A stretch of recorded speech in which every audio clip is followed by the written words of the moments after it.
Okay, thank you, Camille. So hi everyone. I think like the rest of the world is having internet slow-ishness, so I'm going to do my best to to navigate around that.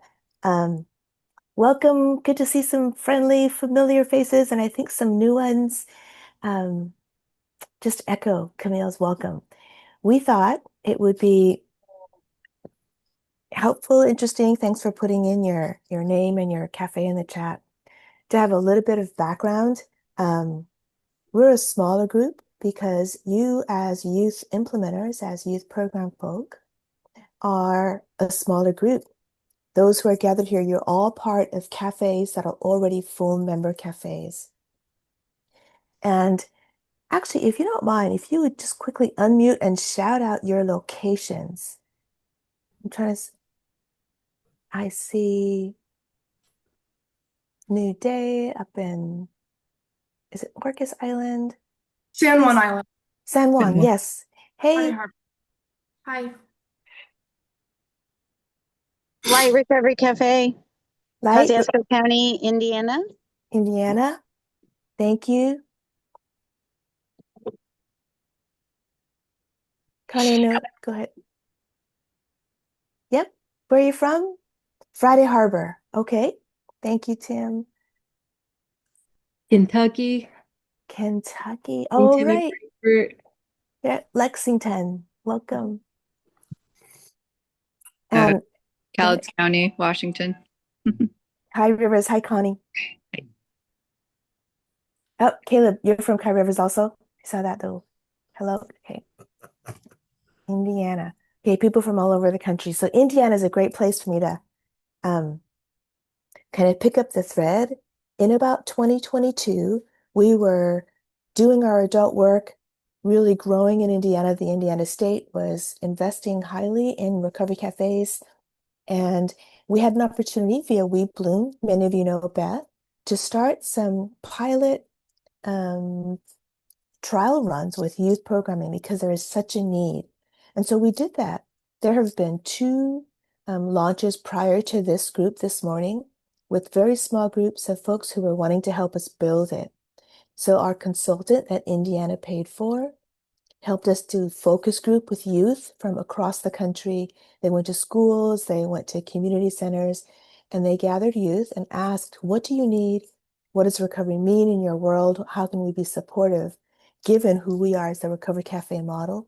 So out of those conversations, we regathered with that small initial group and talked through how it's working in practice after two trial runs. And so you are our third cohort, and we're hoping that we will continue to co-create. And just some quick alignment. Early on, we weren't sure if there were going to be cafes that were standalone, independent groups. And we decided that right now, the best way to evolve this is full members, as you all are the cafes that are able to participate in this aspect of training.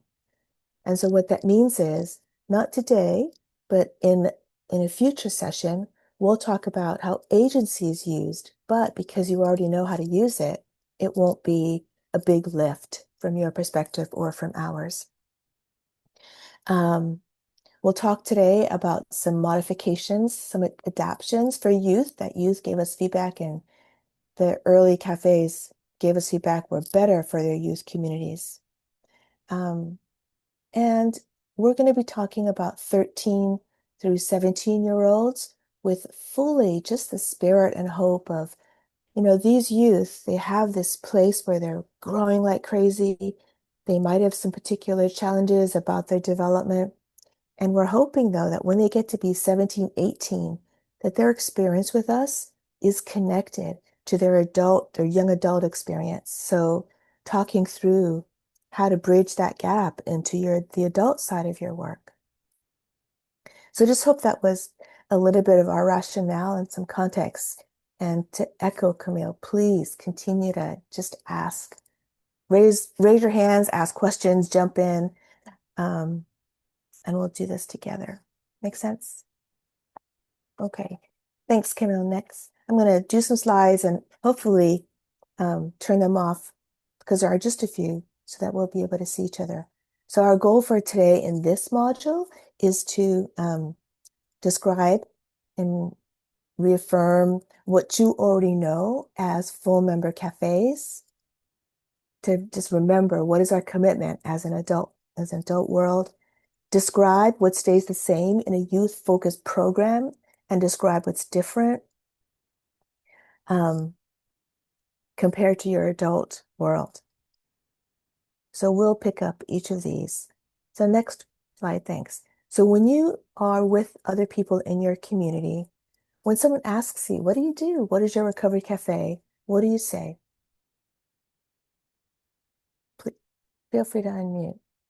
What do you say? People, you're, in the 1 minute, 2 minute, 3 minute elevator speech, what do you say when someone asks you, what is a recovery cafe? A safe space to build Yep, positive community. yep, yep.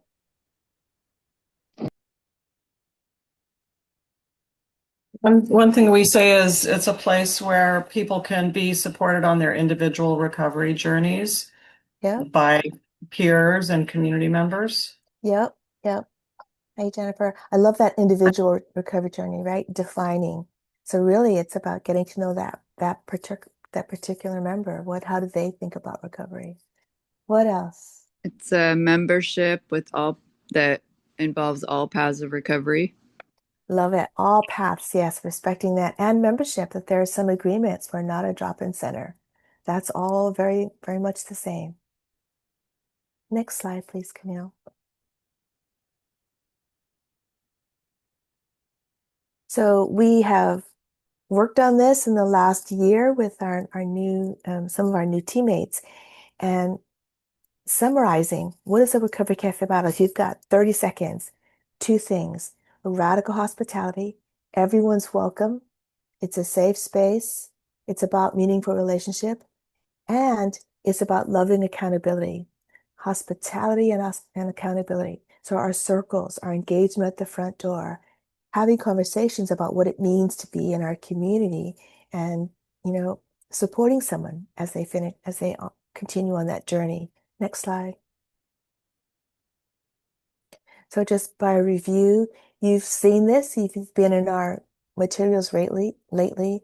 It might be a different visual, but these are the core commitments that each of you in your cafes have committed to: drug and alcohol-free space, accountability circles, contribution, member leaders, stewardship, and inviting everyone to the table. So these have remained the same commitments. Next slide, Camille. These are the values. This is how we invite people to our teams, into our community, to live into the Recovery Cafe model. Love, respect, compassion, forgiveness, growth, give back. Same ethos, same culture. We have those on our wall in Seattle. That hasn't changed. Next slide. I'm trying to go quickly because I know that you've seen these before. So what stays the same are all things that look familiar to us because you're already doing them. Nothing new here. What's different? Adult programming versus youth programming. Obviously, the age. We went back and forth, and really 13 is the age that we want to begin our programming. There are some very mature 13-year-olds. There are some 13-year-olds that still need to grow up a little bit and lean into that. But that's kind of our benchmark, even though they do vary across the age. Adults, self-directed, they come to us in the front door. They decide, is this how I want to take the next step in my recovery journey? A youth person, they need to have their parents' consent. Now that's going to differ in each of your locations.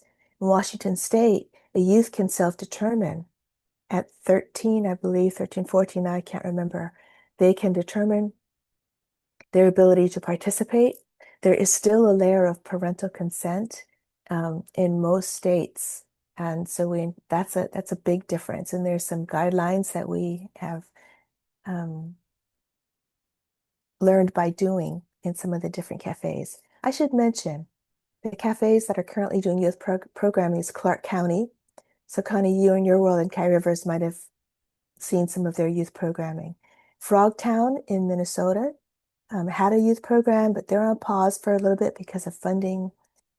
Indy in Indiana was another. There were a couple of it in Indiana, but right now Clark County is our most active youth program. They're both centered around concepts of recovery.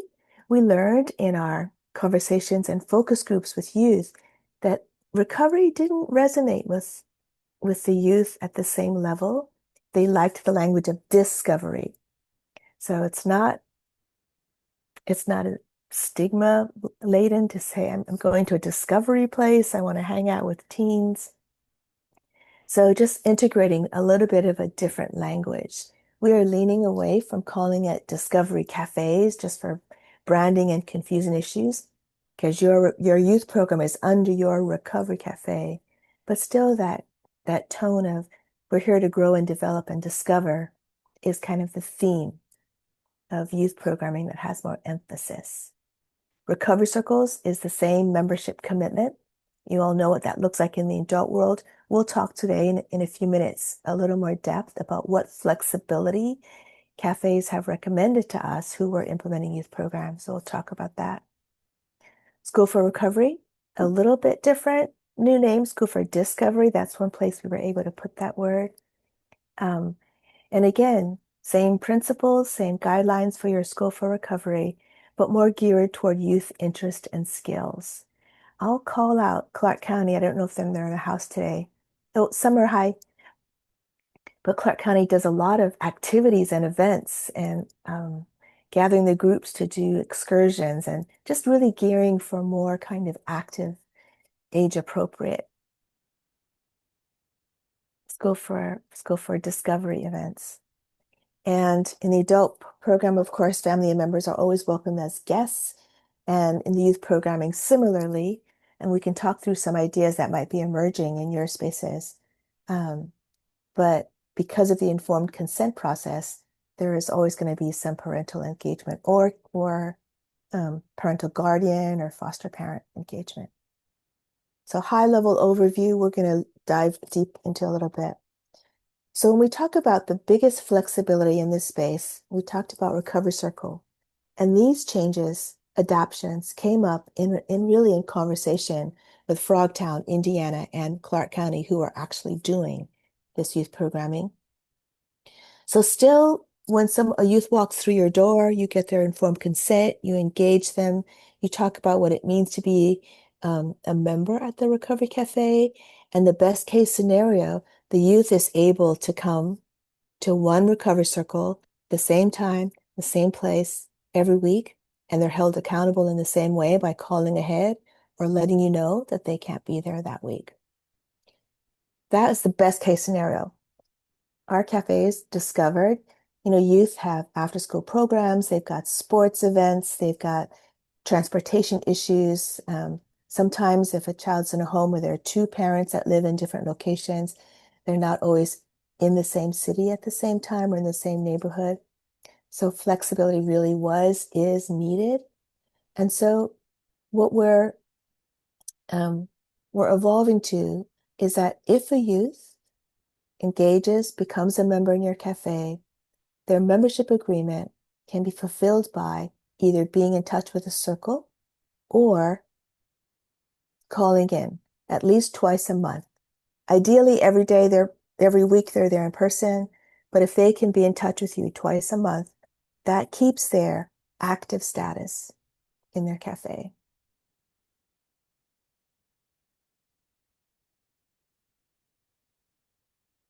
Oh, here's the active status, yeah. And so what that means is the youth ideally calls and has a touch point with their facilitator. And the idea is that your facilitator, we'll talk about staffing in a little bit, is someone who engages directly with the youth on a regular basis and becomes a known entity. I would love to hear a show of hands or unmute. How many of you, prior to embarking on this endeavor, already have youth experience in different parts of your world? What kind of youth groups or youth intervention, youth prevention? What kind of? James, you raised your hand. Yeah, I have a youth boxing club that meets on Friday evenings from like 5 to 7, and we open that up for training, discipline.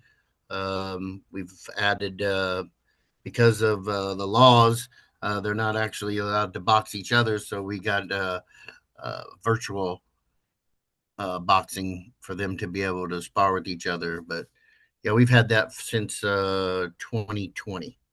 That's fantastic. That's so exciting. We'll talk in a minute about youth development and just the whole physical aspect. It's physical, social, connection, emotional. So that sounds like it pulls together all of those threads. Thanks, James.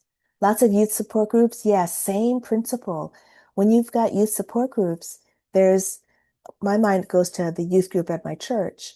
There are youth leaders. They're designated. They're the point person. They're the familiar face that the youth can rely on to be regularly there for their youth events.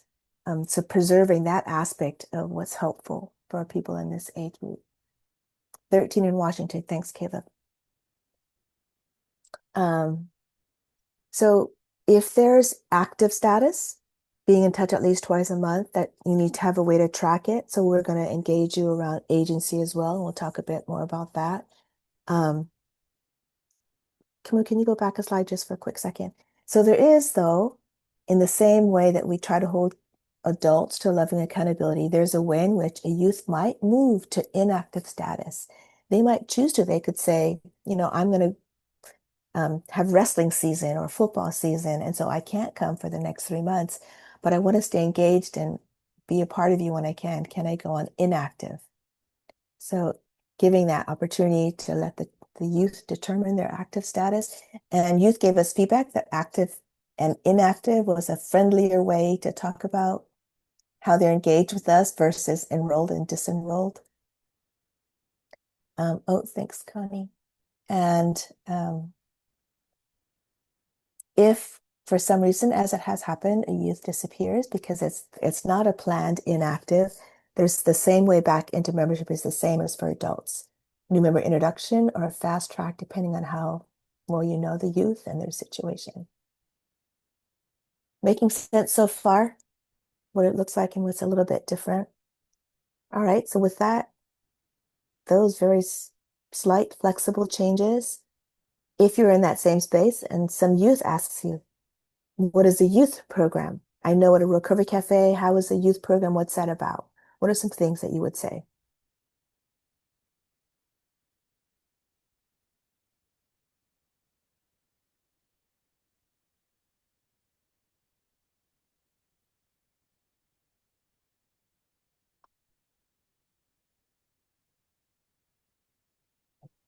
I've never described the Discovery Cafe model, but I do go into high schools and talk about the cafe, and we kind of change when we share about what the recovery challenges are that we all face. We will say that Recovery Cafe is a place to heal and then heal from the things that wound us, and then try to kind of paint the picture more for that age range. So I like to say, complicated family dynamics and anxiety and depression, and instead of really trying to break down, substance use disorder and all of those things. So it does come up, but it just kind of changing that, the recovery challenges language that I use, elsewhere outside high schools. Yeah. Yeah. Thank you, Beck. So I went to engage with a recovery high school in Seattle, and similar conversations using the language of journey and being with others who are working on the same growth and trying to discover new things. So same language of growth versus addiction or substance use disorder. Yeah. Yeah. I should say that I can't remember now where in this conversation this will come up, and it may be in another day. But aside from these programmatic adjustments or the adaptability that we've discovered are necessary, there are some ways in which we, I don't want to say, no, I will say these are part of what looks like in your Recovery Cafe. So in Clark County, for example, because of the uniqueness of youth and for the protection of youth, the youth have a designated day and time that's separate from the adult cafes. So it's certainly, part of your whole program with your staffing and your training, but youth have a set aside time and locations. They're not in the same space with adults. And as that unfolds in your spaces, we can talk about that. I know that back in Kentucky, you'll have begun to have youth events, but those are defined just for youth. And I think I'm remembering they happen in the evening or at a different time of day than your adult programming.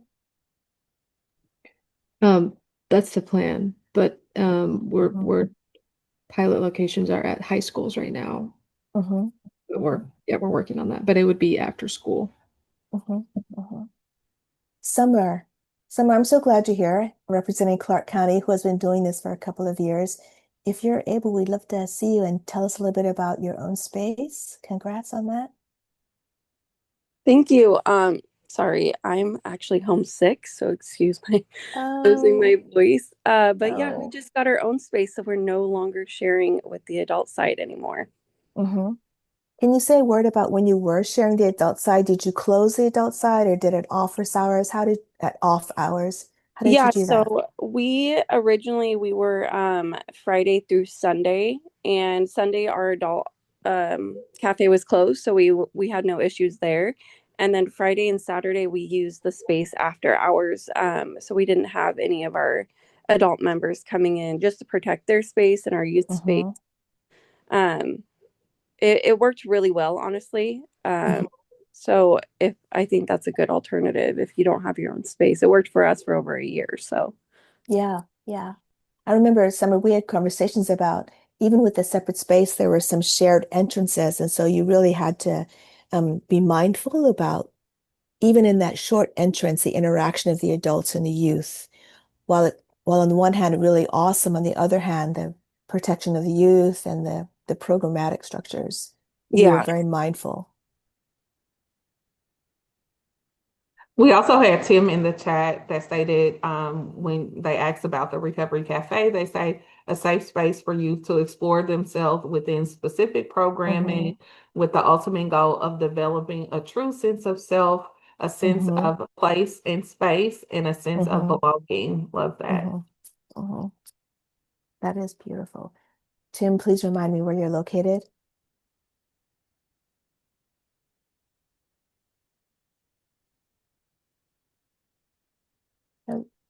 Oh, you heard me.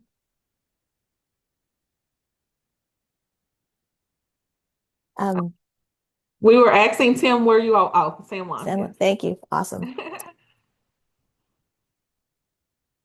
My mind's going back a little bit because I think I might have skimmed through that slide a little too quickly.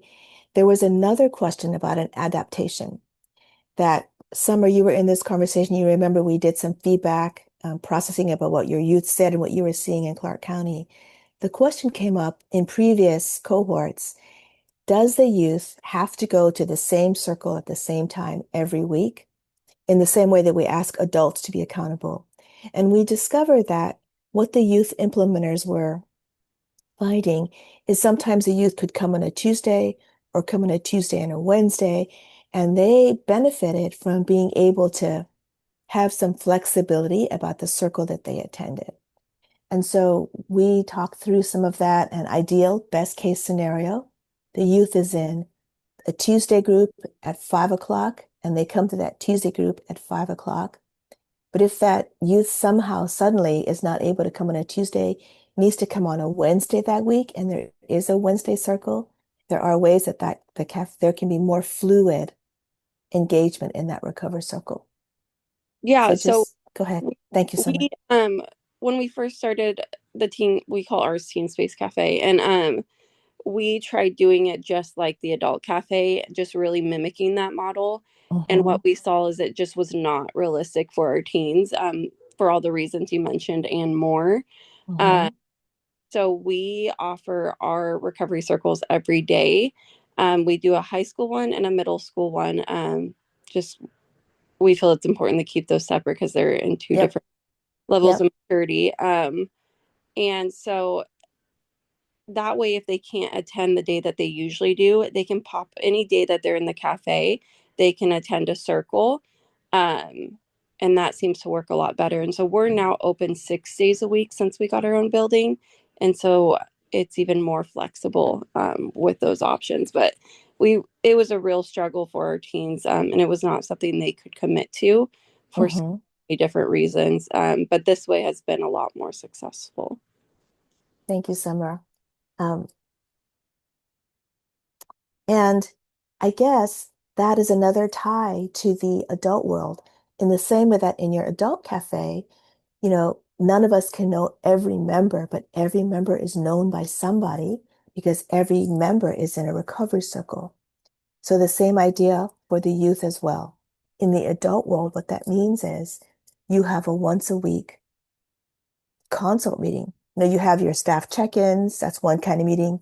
You have your staff business meeting, that's another one. And you have a third kind of meeting, and that is a staff consult for adults, where your team, your staff team, checks in around how is Ruby doing? Ruby's celebrating a birthday. When she comes tomorrow, say hello to her, be extra nice. Or Ruby just lost her job. And when she comes in, flag her, send her back to me so we can check in about what resources she needs. So consult is a time, as you know, in the adult world, to have the whole team be aware of what individual joys and challenges are that need special attention. So when you're with your youth programming and you have this more flexible circle support structure, as Summer's describing, it's even more important that you have that consult time.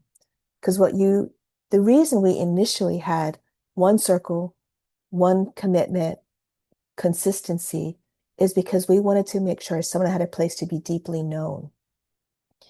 The challenge when a youth is able to come on a Monday or a Wednesday or a Friday or a Thursday, it might be harder to get to know them because they're only at one place a much less time. So that consult allows you to keep track of, Ruby has been going to a circle every day, 6 days a week. Let's check in and see, is she needing something different? Does Ruby need a referral to a more intensive kind of support? Or Ruby comes on Monday and she talks very negatively about another person. She comes on Tuesday, stirs up that circle. And so you might discover as your team get to know me, I'm using being able to drop into a circle and not a good way for Ruby's growth. So you might give me feedback, Ruby, let's try this. Why don't you try to stick with going to the Tuesday circle so that you can really get to know those people and experience that instead of being flighty in each one. So you have the flexibility with the caveat that you are getting to know the students, the members, the youth, and making adjustments about what might be best for their recovery journey in collaboration with the youth. Does that make sense? Thoughts? Ruby, I also wanted to bring up something that Summer stated, which was those developmental specific groups. Mm-hmm. So separating groups by age, I think is something to also consider that's very different than our adult cafes in programming, but how that is important because again, a 13-year-old and what they're discussing is very different than a 16 or 17-year-old. So making sure that you really take that into consideration when starting circles is what are those age groups and making sure you at least have two to cover those distinct age groups. Thanks, Camille. Yeah.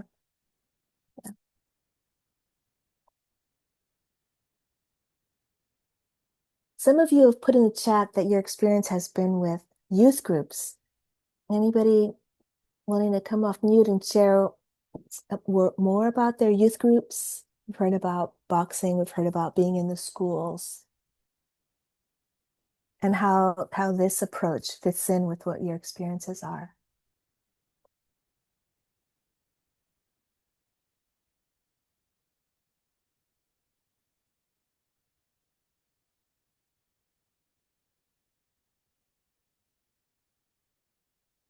Actually, Kim, I think that might be the last slide.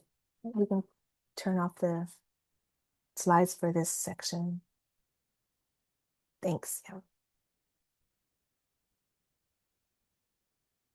So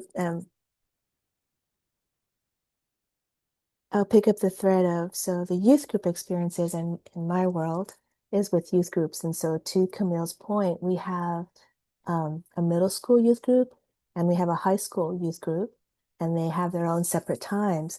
But we also have events where they gather together, because the benefit is, with the right kind of structure and engagement, having those role models in a healthy way that are of older teens can be a really good thing. It gives the older teens the opportunity to be leaders and mentors of the younger teens. So there are times for mixing and times for really keeping those as separate spaces based on some of their development. Thoughts, questions?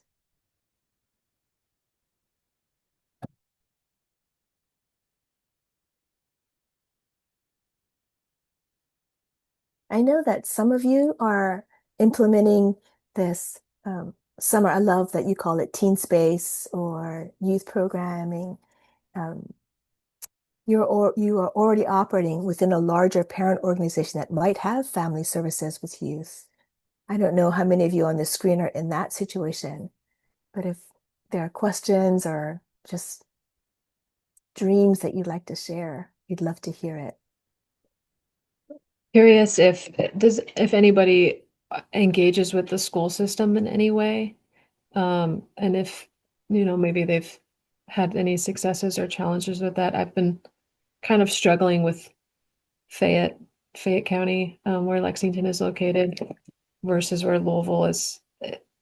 They haven't had as much issue, like navigating kind of what feels a bit like politics with the school district, and kind of, if you have any pointers or feedback on that. I do think that as contractors to kind of like bring this into the school system, there's a new bill that was passed in Kentucky where you cannot communicate with any youth, and it applies to contractors as well, unless it's through this very specific app. So teachers, school personnel cannot communicate with students like texting or calling or anything like that. And I was just thinking, as you were talking about the contact to be made, because we're going to be kind of contracted with the school district. I don't know, just that I think we've considered kind of pulling away from that and just kind of restructuring at our main cafe, because it might be a little bit additional difficulty possibly. So I was just curious if anybody ever has maybe tried that route initially, and what that looked like, or do you just have any ideas or pointers? So I'm very new to all of this, so I'm trying to navigate lots of things. Jennifer, I see your hand, but so we'll come to that. But can you say more about what you've begun to do in the schools? What is the contract? So we are already involved in something called a Civics Expo that the cafe does. So they invite community organizations to come in and speak to specifically the high schools in our county. And so there's 5 that are involved in the expo. And so we'll go in and speak to classes of students, or we'll also do essentially kind of a resource fair in the library, something where they'll invite the seniors to come in and just engage. So we're really heavily involved in that. So that happens twice a year in different formats. So we have a great relationship with them in that way. And so the idea was to be able to bring, because they really love Recovery Cafe. We're well known, but then when we kind of brought it to the school, as we could kind of essentially set up like a youth lounge, that was kind of the terminology we used, to bring kind of I guess mobile a bit, because it wouldn't be a brick and mortar per se, but to be able to bring this into the schools as this kind of safe option, almost like an extracurricular, but not quite. And they really latched on to like a behavior deterrent, and then they were thinking like substance use counseling, and I was like, we just talked for an hour, and that's nothing. I didn't say any of that we discussed. So that avenue has been. It's just a little, it's different than just coming and talking about what Recovery Cafe is, where we're trying to bring this to the school system. But our school But district just has a lot going on right now. And so it's been a little bit difficult to kind of yeah. So get what, Beck, everything that going. sounds so exciting because you've got the interest of a school district. Mhm. It sounds like what you might be talking about is a satellite recovery circle, Satellite, yes. or and then we can chat more about what the next steps are if you establish it as a satellite circle in the school building. What does that mean for what you will do at your brick and mortar? Okay. Or talking through what a community chat might look like. So I'm The going to hold. contractor, Go ahead. sorry. The contractor thing is just to be on school property longer than just kind of being there to volunteer for a resource fair. We had to do additional steps. So I had to do like an FBI background check, a CANS. I had to do all these additional steps to Yeah. be there. So not Yep. like we may be under a contract, I believe, but it's more like a safety thing. It's more advanced than what a typical volunteer would be. Yep. Beck, can you hold that thought? I want to see. And Jennifer, is your comment related to this one or is it a separate comment? Well, I had a question that was separate, but I actually have a comment about this. Please. If Yeah. it would, and I don't know if this would be helpful or not, but I know, at our agency, we've had a lot of different kinds of youth programming over many years and have partnered with our local school district quite a bit. And some years it seems to just flow and click and everyone's coordinating. And then suddenly there'll be some new regulation that comes along at the school district that totally limits what kind of communication can happen. And there's a ton of red tape. So it does seem to be a little bit of a roller coaster of what the current administration looks like and what rules they have to follow. But one thing we found that has actually been super helpful with getting a foot in the door with programming and activities like this is developing a good relationship with the if you have one at your school, the PTA or the PTO, because they sort of occupy this space between community and the formal school structure.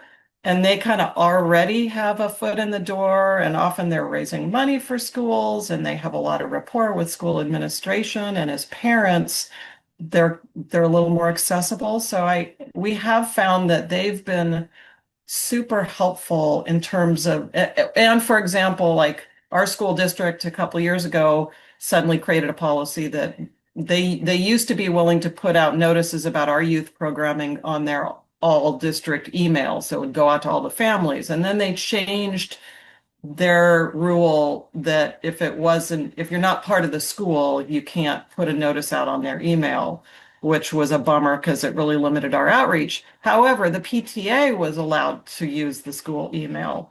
So if we were partnering with the PTA on a program or a service, then the PTA could do that for us. So we've just found that those PTA, PTO groups have been super helpful. Thank you. That's really awesome. Love that. Um, Beck, I guess what I hear you describing sounds like a satellite circle. That it makes a lot of sense for you to gather youth with the engagement of the PTA, PTO support. But it means if we're going to stick with the Recovery Cafe model, is that our call, our mission is to create spaces for a safe community where everyone's welcome and there's loving accountability. So that means just stand alone in your brick and mortar. People come to your cafe, they commit to a circle, they commit to being drug and alcohol free in the space, and they commit to giving back in some way. Same principles can apply when you've got a satellite circle or with youth. So the idea is if you want to welcome a youth into a satellite recovery circle in the school with radical hospitality, everyone's welcome, and you want to hold them with loving accountability. The balance is they come to that, and then you can say, and you are then, as part of membership, invited into the cafe space or invited on activities so that there's a connection that the recovery circle is not a standalone. The recovery circle is connected to a larger community, larger opportunities for growth. It just means that that circle happens to be in a physically different location. And the way we do satellite circles in Seattle is, they were far enough away, but they could still get to the circle, to the cafe if they needed to or wanted to for a meal. Does that make sense? Yeah. Summer, I Yes. know. Oh, go ahead. Beck, did you want to make a follow-up? No, I was just saying yes. Thank you. Okay. Summer, I put in the chat, I think, or I can't see the chat, that you mentioned pop-ups. Want to say a word about that? Yeah, so when we first started our journey with, which I guess it could be a satellite to it, Clark County Cafe, we use pop-up model a lot. We were going into the juvie in rural area Washington and Oregon, and we were kind of running into this thing where we were telling our teens like all about the cafe and all the great things, and they would be like, but we're not 18, so what's that going to do for us? And that was kind of when the idea for the youth cafe first came up to us, and we started a pop-up model in Klickitat County, which is very rural, and we partnered with juvenile courts and probation and the high school there. And at first they allowed us to go into the high school with a select group. Most of these teens were already doing a circle with us within the juvie, and so they were already kind of a part of our model. They were sober within the space. We would bring food, kind of just bringing the cafe to them because they didn't have an area for that. Mm-hmm. And we also started to do that here in Clark County, where we do that inside the juvie as well. But for the school, just to touch back on that, we've hit a lot of politics here in Clark County, where we partner with the prevention counselors throughout a few counties here in Southwest Washington, and some are completely on board, and others are not so supportive of our model of recovery. And we've had to go back and forth on that. Now we've just agreed to disagree and to have multiple options for our teens, but that was something we really ran into with some of the prevention counselors. So they could be great and useful if you have those in your area. If you can connect with them, then they can usually give you a foot in the door, and they can pass out information and flyers, because we also ran into that is we were going to have to pay $400 per flyer to get sent out, which is not in our budget. Or if you work with a prevention counselor, they can use your flyer as a resource for the teens they work with, which is also more of the dynamic that we want to work with anyways. But if you have prevention counselors in your area, they are a good resource as long as they can drink the Kool-Aid and jump on the model. Summer, can I ask a follow-up question? Yeah. So I'm interested. You mentioned that you encountered some challenges. That they disagreed with your approach. They didn't. What was the disagreement about, or the challenge? So I think you mentioned it towards the beginning, the word discovery versus recovery. They were not happy that some of our teens, because it's you have to be sober in the space, but they may not be in what they call recovery, but they might be in that discovery stage, but still using outside of the space. Some of these prevention counselors said that those teens would be a bad influence on our teens that are sober. Our argument is they go to school together, they're in the community together, and we have actually seen the opposite, where we have got calls from probation calling to let us know that they're seeing teens who usually struggle with some pretty hard addictions out in the community with teens that are sober, doing activities that they usually wouldn't do. So, and then some of these people, when we argued it, they didn't want to hear what we had to say. But that was enough evidence for us, and that's where we agreed to disagree, and we're just going to do what we do. Thank you. Yeah. Those walls between these somewhat artificial walls about who's in recovery and who's not, and how we can healthfully influence each other for good. Yeah. Yeah. Thanks, Summer. Camille, you were gonna, I saw you on mute.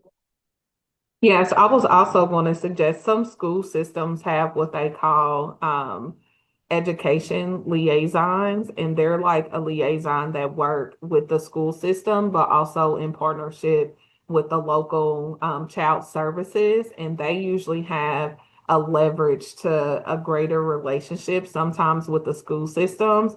So that's another area that I would suggest maybe forming some sort of relationship with if that's what's available. I know every state, county, city is different, but those education liaisons really have a lot of leverage with getting programs and services that are more prevention or interventions focused into the school system. And then they most likely are contractors or work directly with the Department of Child Services too. So it's leveraging kind of two relationships in one.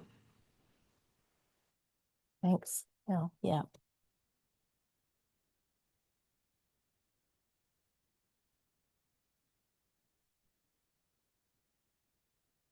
Other thoughts? I'm actually so grateful to hear the experiences you have as you begin your programs. I'm just glad that we're having this conversation because it's complicated. You know, you are our third group and we're trying to figure this out together. I think we've got Summer, you're so much a part of that early group, and Connie, you also, because you're so close to Clark County. Trial and error, figuring this out, talking to people. But I clearly, each of your communities is a little bit different. So grateful for this conversation. Camille, I was thinking maybe a little bit of a break and start up again at 10 with the next segment. That sound good? All right.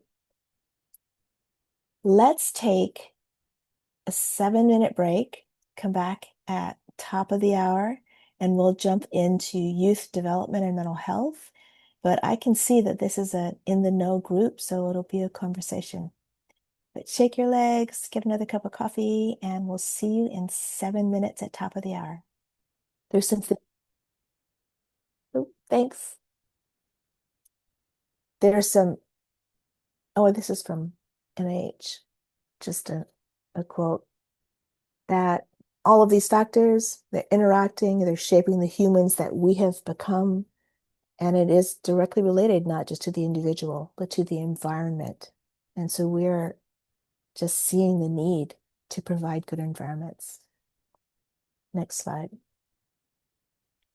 So when we think about the factors that contribute to the timing of puberty changes, what comes to mind for you? Those of you that have seen youth in this group, they're different. What are some of the factors that contribute to how they're different in the timing? Thoughts? Just popcorn, unmute.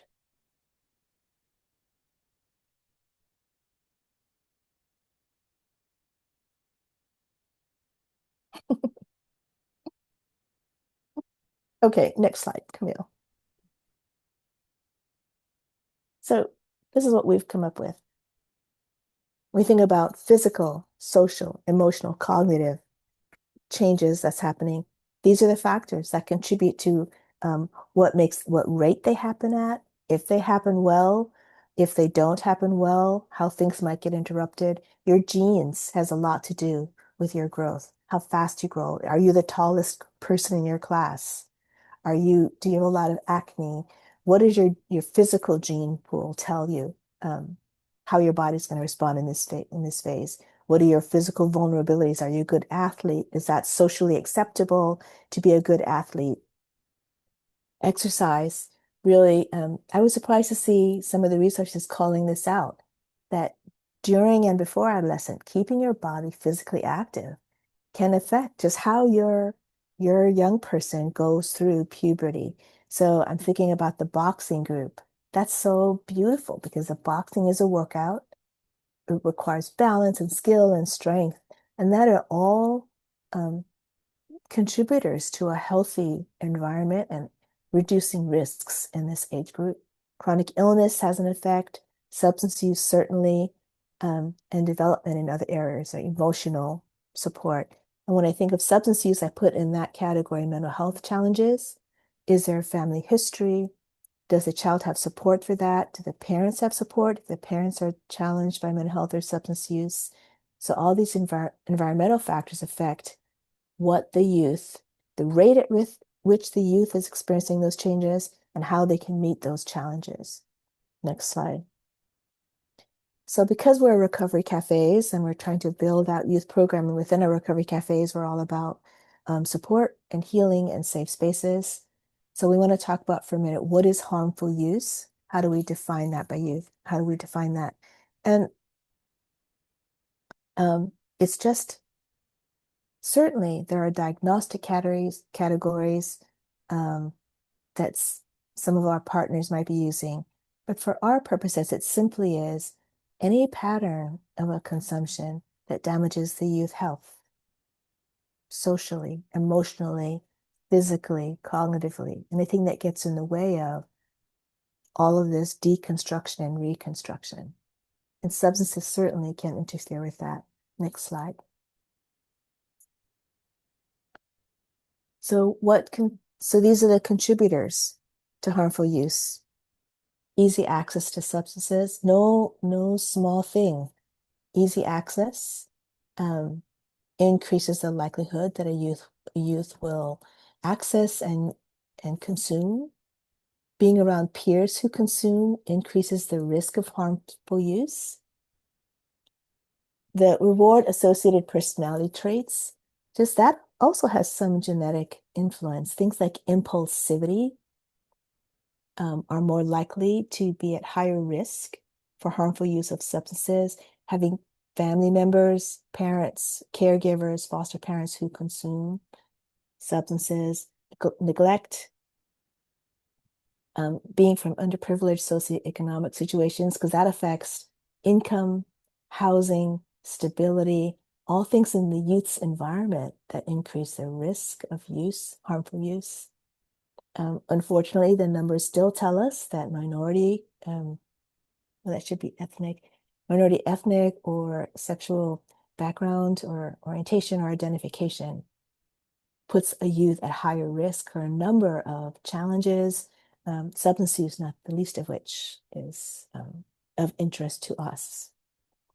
Other risks that you're seeing that shout them out, or what else should be on this list about what challenges our youth are facing that make their risk higher.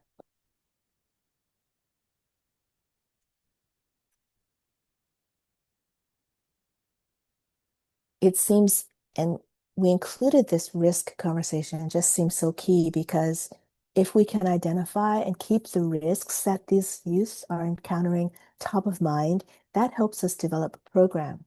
Because the goal in a program is to reduce risk or mitigate risk or support a youth in staying away from those risk factors. So we included this conversation as we're thinking about what are you seeing in your adult cafes and how might that inform what you know about what your youth are experiencing in your community. And so this, I just took this off a resource website, and the top row of that arrow is just how culture, the health system categorizes types of substance use. On the far left, people can use in ways that are positive.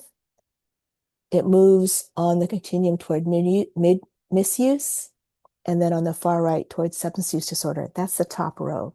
So the second row on that arrow is kind of how we might respond to where a person is on that continuum. Is it just to educate the youth in the far left? They're experimenting with, maybe they're experimenting with alcohol at 17, a little too young. How do we help kids have the information they need to reduce their risk in this early stage of experimenting with alcohol or drugs, primary prevention? When I was at the University of Washington, they began this program, and it turns out that many of the college freshmen, if you ask them to estimate how much their peers are drinking or smoking pot, They overestimated all of those freshmen, 18-year-olds. They thought my peers are drinking, 6 packs over the weekend. So they were overestimating it, and that false information made them more likely to also think I should be drinking more alcohol. If you gave them information that actually most freshmen in college do not drink that much alcohol, here's their average drinking amount, it reduced the likelihood that they would feel that social pressure to drink more. So just little bits of information about what's the norm in your community can help our youth.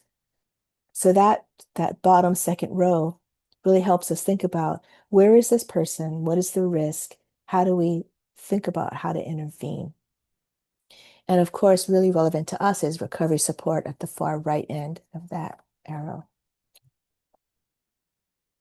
Mental health challenges are a key part, in our adult worlds. I'm sure you're all seeing, as we are in Seattle, that substance use disorders are as likely as not to be also occurring with a mental health challenge. They go together. People are struggling with multiple obstacles mental health wise. So there are emotional disorders, depression, anxiety, behavioral disorders, ADHD, impulse control disorders that this age group is at higher risk for.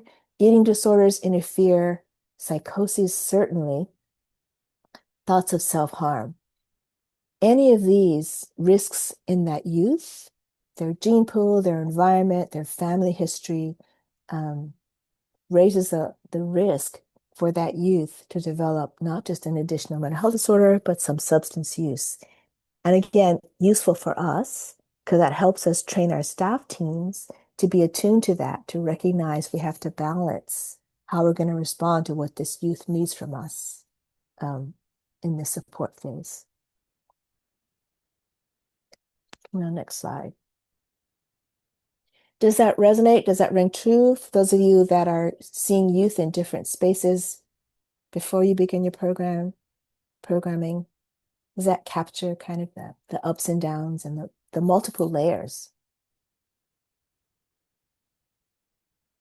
Make sense? Okay. So we've talked for a moment about what adolescence looks like, all the different dimensions of what gets deconstructed and reconstructed, physical, cognitive, emotional, etc. We've talked about what puts a youth at higher risk for things to go off track in any of those dimensions and the things that contribute to the higher risk. So now let's move a little bit to what might be helpful given that situation for our youth. How can we lean in as recovery programs, as a youth program, to that situation? Next slide, please, Camille. So what can be helpful to youth is awareness, just teaching them that we understand you're struggling, we know this is difficult, and here are the risks with substance use. So just some basic information. Here are the long-term consequences. You know that the marijuana that was around in the 1970s is not the marijuana that's available in 2025.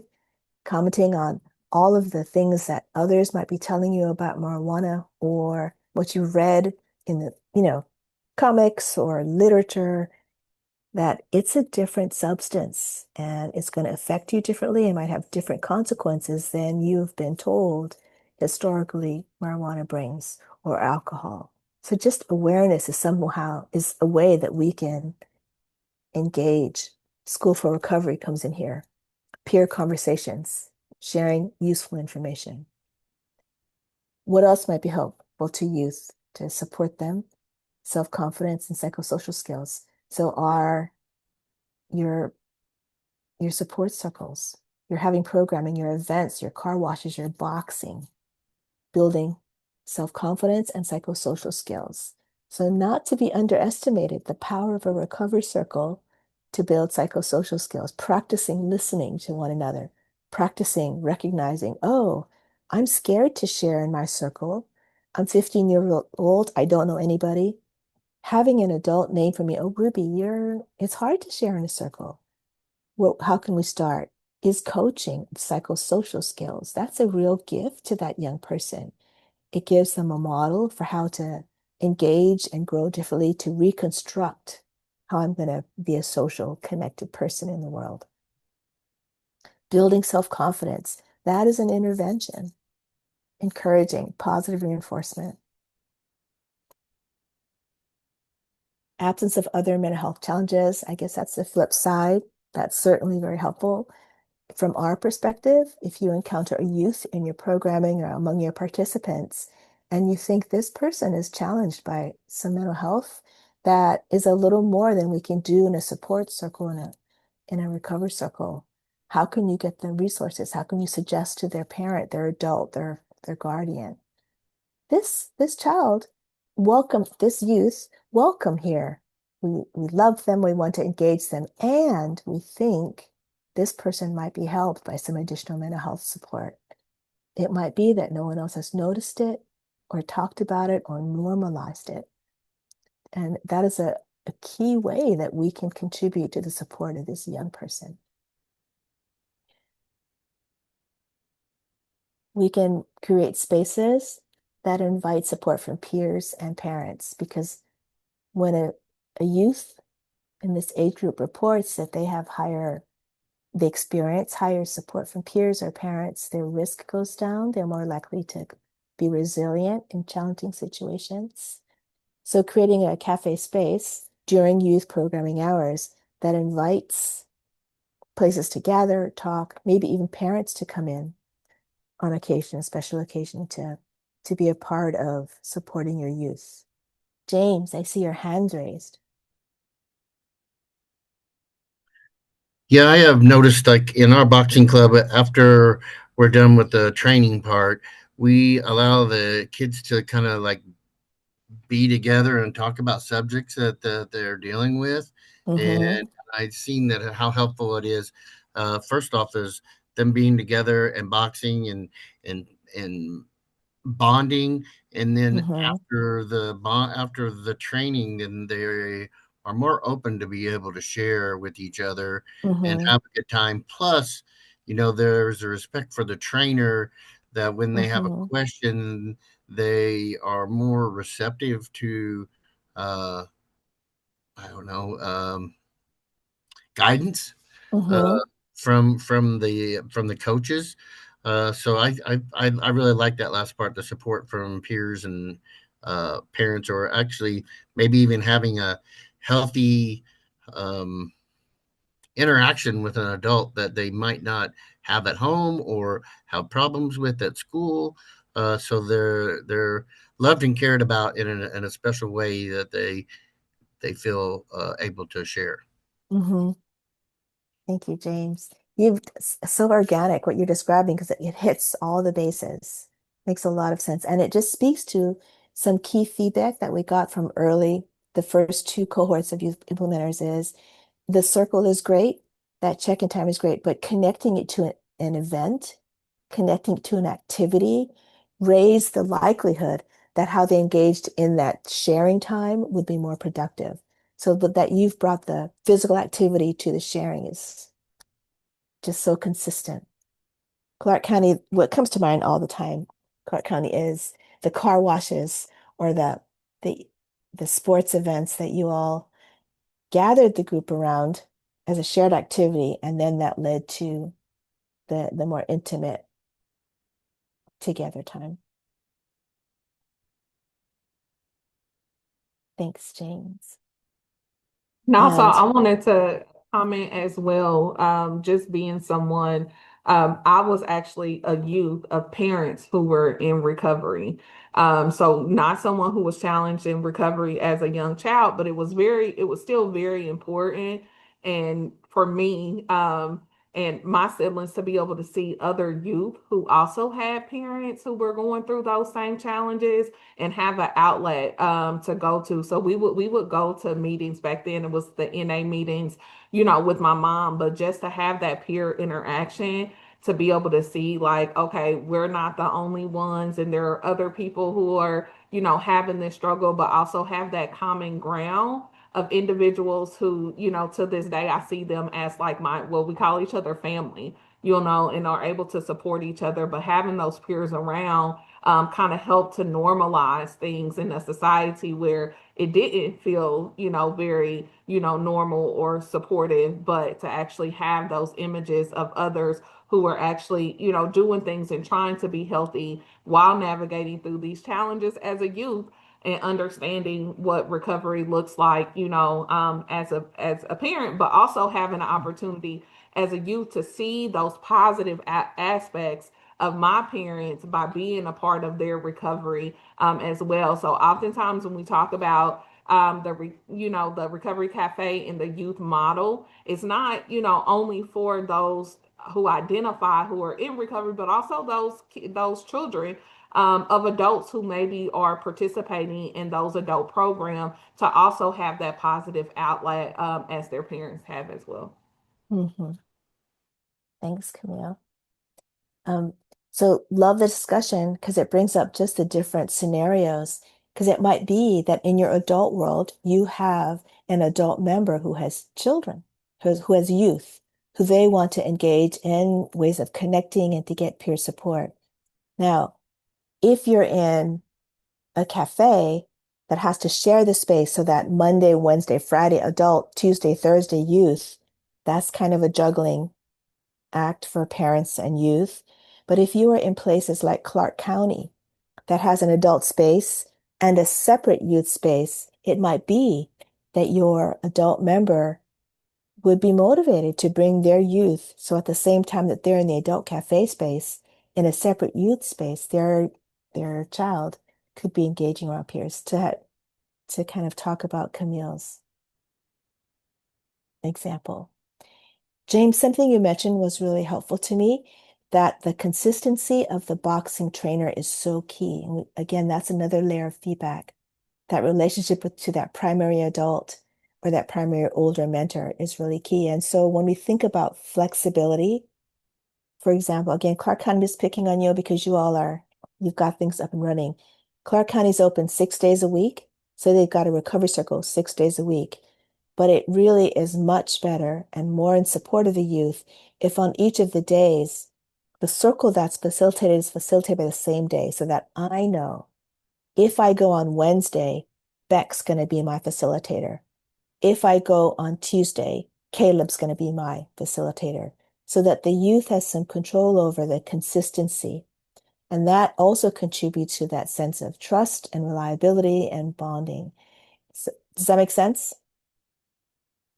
And that does raise some complicated tracking issues, but we'll talk about that when we get to the agency conversation. Peers who do not use is a significant protective factor in how a youth is able to exercise refusal skills. So that's another huge way that just being a Discovery Cafe, just being I shouldn't say that word, just being a youth programming is a huge contribution because it models this is a space. Some people at least are trying to do things differently. So how did this information about development and risk think about recovery support is that design your programming in youth to support healthy physical habits, social habits, emotional habits. So you've got adults that are modeling play nice, be fair, follow our guiding principles of respect and compassion, just course correcting, modeling, encouraging, naming what the expectations are, all in support of the things that strengthen and reduce risk. Next slide. This one I just put in because of course you've got resources that have helped you build your adult cafe. We're thinking through how might you evolve and include youth programming.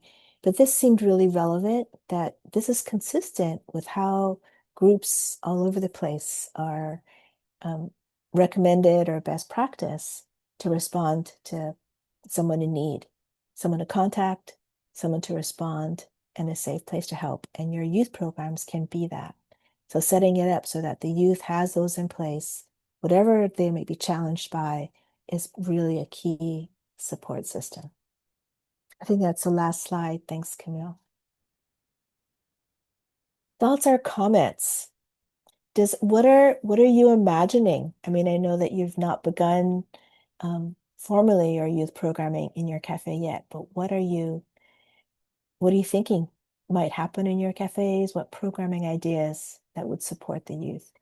James named the boxing one that's already going. Go ahead, James. Yes, I like the idea of the satellite or like pop-up cafes either inside the school. Our community has what's called a powerhouse, and it is an after-school activities place, and the community has spent a large amount of money on this Mm-hmm. facility. So that would be my first step, is like going there to see how we could be able to have a youth programming from the cafe there, to be able to maybe then link it to the cafe itself.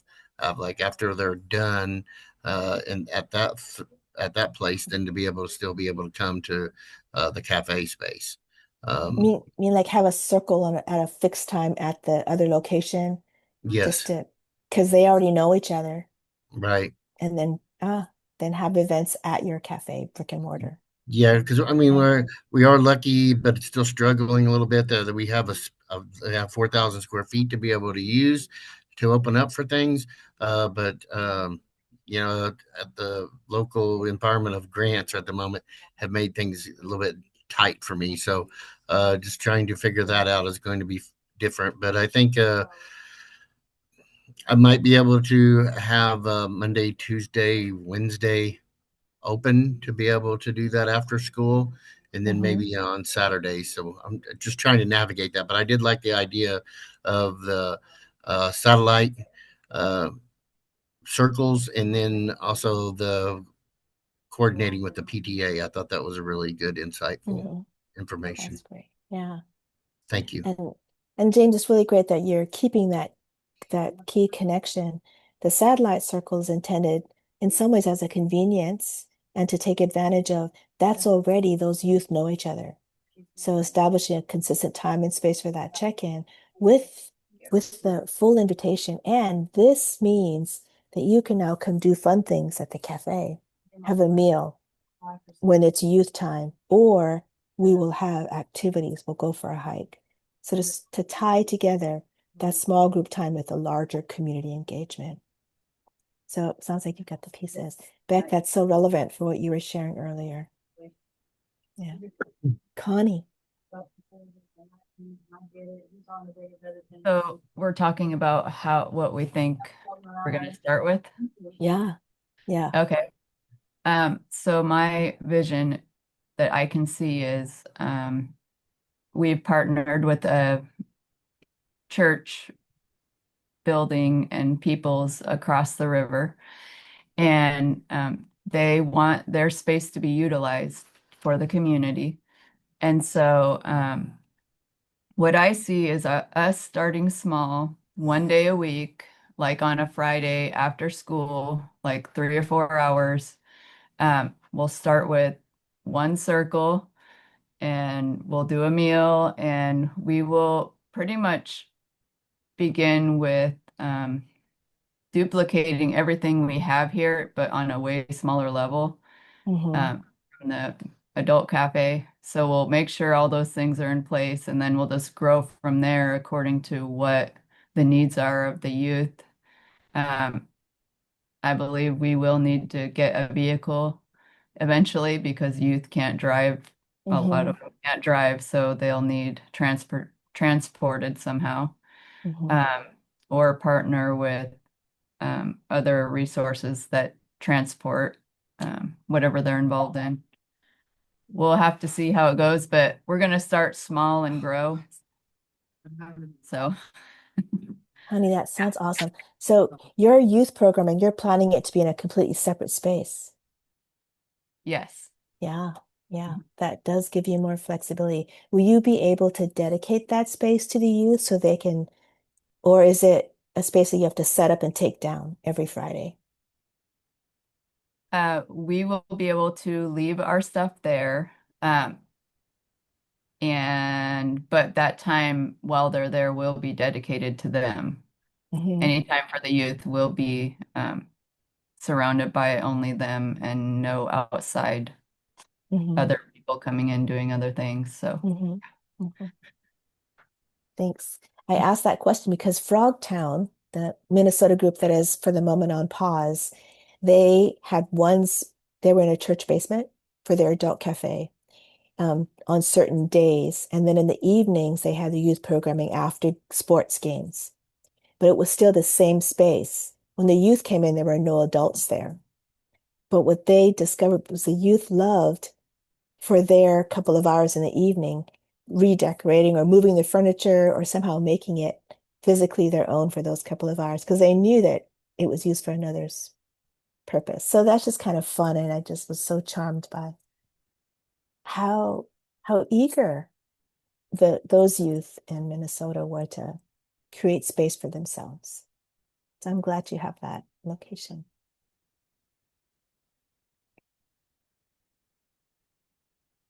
Jennifer.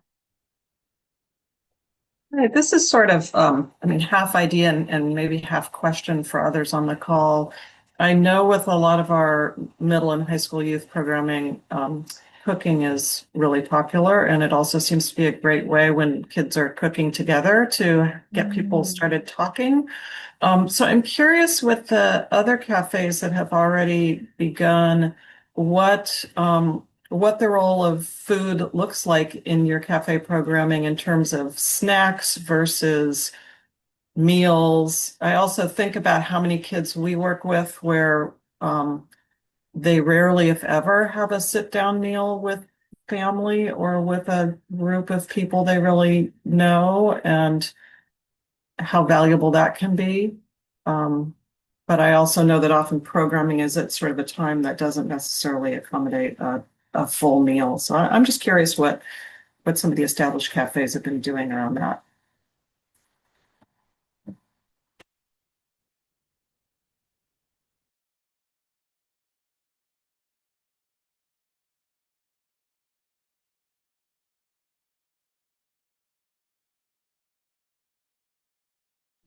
If you don't intend to talk to, supervisor, Sorry. Summer, you might be the only operating youth program. Do you have a comment on that? So for our everything involved with cooking at Teen Space, we do multiple different things. One, we serve our meal every day like the adult cafe, and we really utilize our teens for that. I would say about 70% of our teens, we have got them their food handlers card, and we were able to do that as a training for a big group of our teens. And then the other ones we've just done one-on-one. So our teens help make dinner every night. And then we also do cooking classes. We've done that we've partnered with the food bank to do that. They've came in and do cooking classes. And then we've just done that with local volunteers where they've done cooking groups with about 3 to 4, because we don't have that big of a space, teens, and they get to learn how to make something, and then they get to bring that whole meal home for their family as well. So that's a few of the things we've offered. We also do a baking group every Sunday, and that's facilitated by one of our older teens who did some culinary classes in high school, and she teaches any teens that are interested how to bake something new every week from scratch. Everything we do, we try to utilize our teens and get them involved. But so every night when we cook dinner, our teens are involved, and we get their food handlers card. It's $10 here in Washington. So thanks, Summer. Summer, do your teens drive, or how do you transport them? very few of our teens drive, but are literally right in front of our building is the bus stop. So we have most of our teens either take the bus, their parents bring them, they carpool. Some of our teens walk because they live in the area. Some of our teens, because my staff is part of our other program, which is Family Navigators. And we're really, Teen Space is really big in the justice system. So some of our teens, we are through that contract, we're able to transport to and from Teen Space, and that's we have to be approved from because some of them are on house arrest. So we've become a approved place for house arrest at Teen Space. So all different ways, but very few of our teens actually drive. Oh, and if anyone's in Washington, oh, actually, I'm not sure if it's Washington State. It might just be Clark County. But all teenagers in Clark County, at least, are able to get a free bus pass. So it's like a simple application that we help our teens do. That's fantastic. I love it. Thanks. Beck, quick question. How far is your brick and mortar in Lexington from the school?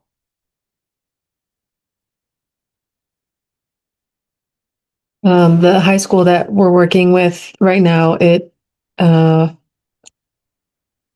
fairly far from our brick and mortar. Yeah, but I didn't realize that we could use our location as well if it was segmented time. So I would like to, raise some questions and explore that. Yeah. Aaron knows more, and he's on vacation, so I apologize. I'm kind of just like learning all of this in the moment. You're doing great. Thanks, Beck. James, I think you had come off of mute too when you were going to say something. I did want to acknowledge that. Yeah, I was just going to share how, like, the recovery at our cafe, we have member leaders that come in and cook and help out, and so I was just sharing how our adult cafe goes and sets up their food, their dinners for the day. It was. I love that. And if you tie that to supporting your member leaders, cook a little extra to share with our youth. They're having a meal in a separate space, or but what a nice way to make that connection. And I know similarly to Summer in Clark County, in Indy, just from my experience with, I was teaching a class there actually through their youth cafe. I used to teach a class to their youth, that they would also partner with a local chef who would come in and teach a cooking class. And then they would have specialized activities, too. So maybe Friday is, pizza in a movie, and they would make homemade pizzas together for their meal. I know primarily they did a lot of snacks for the youth during the time, but then they would do like the specific, dates and times where they do today's smoothie day. We're all gonna, make smoothies, or we're gonna have a chef come in and teach us how to make, homemade pizzas or tacos, or different things. Youth like specific types of food that you have to consider as well, which, they're a little bit more picky, than the adults. So taking that into consideration. But cooking, as was stated, is always a great way to engage youth, and also to utilize a lot of their creativity when it comes to that place, and cultivate just a sense of creation, giving them that empowerment of how they can learn to create things on their own. And Summer, your hand. Just to throw it out there, because at one point we did struggle with some funding, especially for food. And so if anyone is struggling with that part of it, sorry, hopefully you guys can still hear me because I'm getting a call at the same time. But partnering with your community, I reached out to local churches who were wanting to give back, and had just to see if anyone was interested in signing up to make a meal on a monthly basis. And that's when we were 3 days a week, so it was a little easier. But we had a lot of churches that were interested, and that provided the meal for a couple months. So reach out to your community, talk to them, because a lot of people are willing to give back, and it's an easy thing for them to do. And sometimes they're interested in coming in and serving too. Thanks, Summer. I love that. Okay. And also in the summertime, just another plug, a lot of locations in a lot of states do a youth summer food program. So again, if there's a time when you're struggling with any funding, you can also be sign up to be a lunch site for youth, and it is free. They come, they deliver the meals. I know a lot of states have those programs, so it's definitely something to look into, especially when you're thinking about summertime and summer programming. Thanks, Camille. I had a question, just thinking about programming times for those that already have a Recovery Cafe or the Discovery portion. Would you maintain the same time frames all the way through the summer, where during the school year, obviously it would look different and it would be more in the evening, but do you keep that kind of later in the evening time frame, like operational time frame, or do you consider like moving it during the day in the summertime, when the sun's out for activities and things like that? So for Clark County, for the first 2 summers, this was our second summer, we shared our space with the adult cafe, so that wasn't really an option. However, there was a few times we did like field trip outings, and we could have the teens meet us other places, and we were like partnered with venues and stuff in the community that we did that. That was only a few times, though. It was a lot easier for our staff, and then because all of our staff are split positions, so they're part of other programs within the cafe. So it was hard for them to do that on other times. So other than the few occasions that we did a field trip like setting, we kept our hours the same. And we're just to give some clarity, we are 4 to 8 every day except for Thursday. Thanks, Summer. Beck, it's a great question.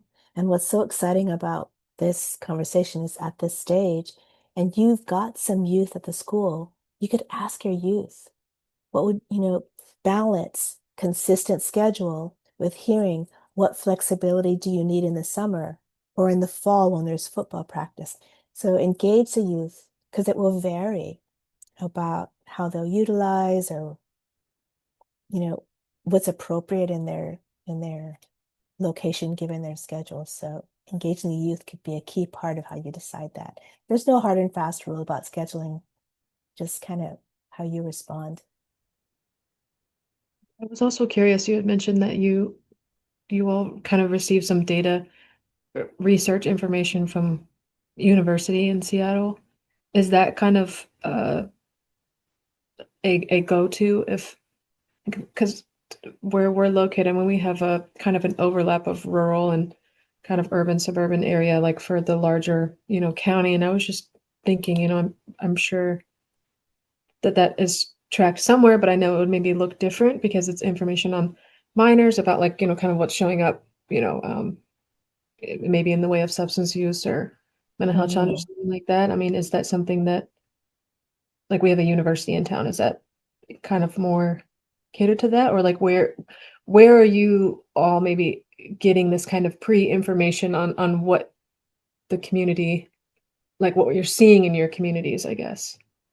So the research I mentioned was through UW, and it's not necessarily specific to the Recovery Cafe, and we didn't initiate it, and it's more just general research support for what kind of programs are helpful to young people. In this case, it was young adults, not youth, but in that 18, 19 age range. So that was the resource. So I'm not sure I understand your question, but just to clarify, that wasn't research done for us. Yeah, I think, Beck, if I'm clear, you were asking where can you find that data in community or can you find that at local universities? Is that what you were asking? Yeah, just I guess like, this is an idea and we're trying to bring it to the community. And I think for youth, sometimes I think that maybe that is hard to find, or I'm just maybe not aware of how would you kind of gather data and information to kind of more so prepare for what the community, what you're seeing in the community, what's showing up in the community that's not visible to me personally, as I'm kind of spearheading this for us, but I also don't really work with youth actively right now, where I work full time at, with adults in our standalone locations. Does that make So more Yes. sense? So I know, like for Indiana, which I know we're not that far, but in Indiana, there is something called Kids Count, where they do a lot of the data regarding youth, from young adolescents to teenagers. And then it's also an organization called the Indiana Youth Institute, who does a lot of good data. They also have a lot of phenomenal trainings, as well, some webinars and things. It is open to anyone to look at, but I will also check with some of your youth serving organizations and coalitions, as well. And we'll talk about a little bit later of how you start to build those relationships and connections, because they do get a lot of data and are collecting a lot of data that's probably not so readily available, even looking at your local child services as well. They get a lot of data, and also partner with a lot of organizations or institutes, as well. I know in Indiana, Indiana University did some big data on youth and adolescents, as well. So yes, the local colleges you can look at, they might have some data, but also a lot of those youth serving organizations start to build those relationships with them, and they can let you know where locally they are pulling some of that data from. thanks, Camille. Beck, I think I'm sure I sent to Aaron a few documents that we initially pulled together to do some of the legwork that Camille's describing.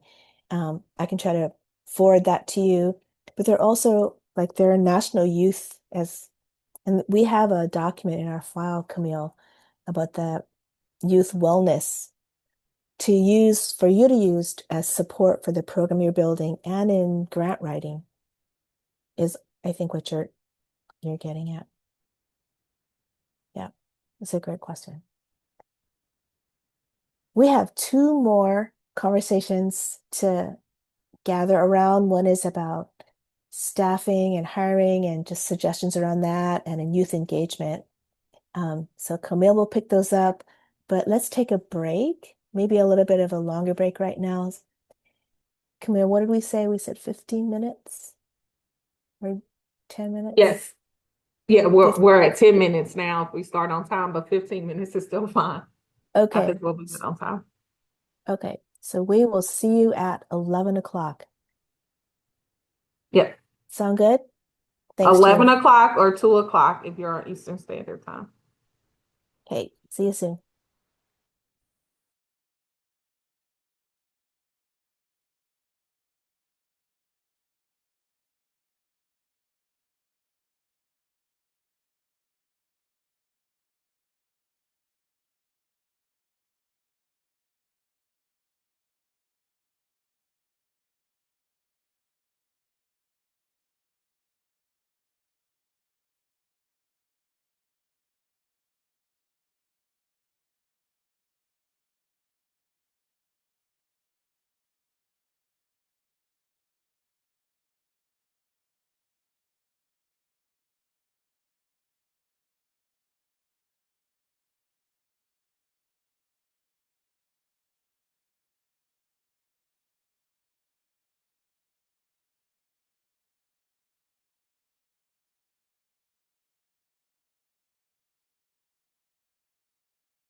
All right, we'll get started. I'm going to start recording so we can make sure you have all of this. Welcome back. I hope everyone had a good little break, was able to run to the restroom, fill up on some more coffee, grab some water or a little snack. Before we start going into maybe not so exciting part of training, but a very, very important part of how you are establishing your program, and some frameworks that you need to consider. Also, we will discuss some hiring and financial things as well, throughout this section.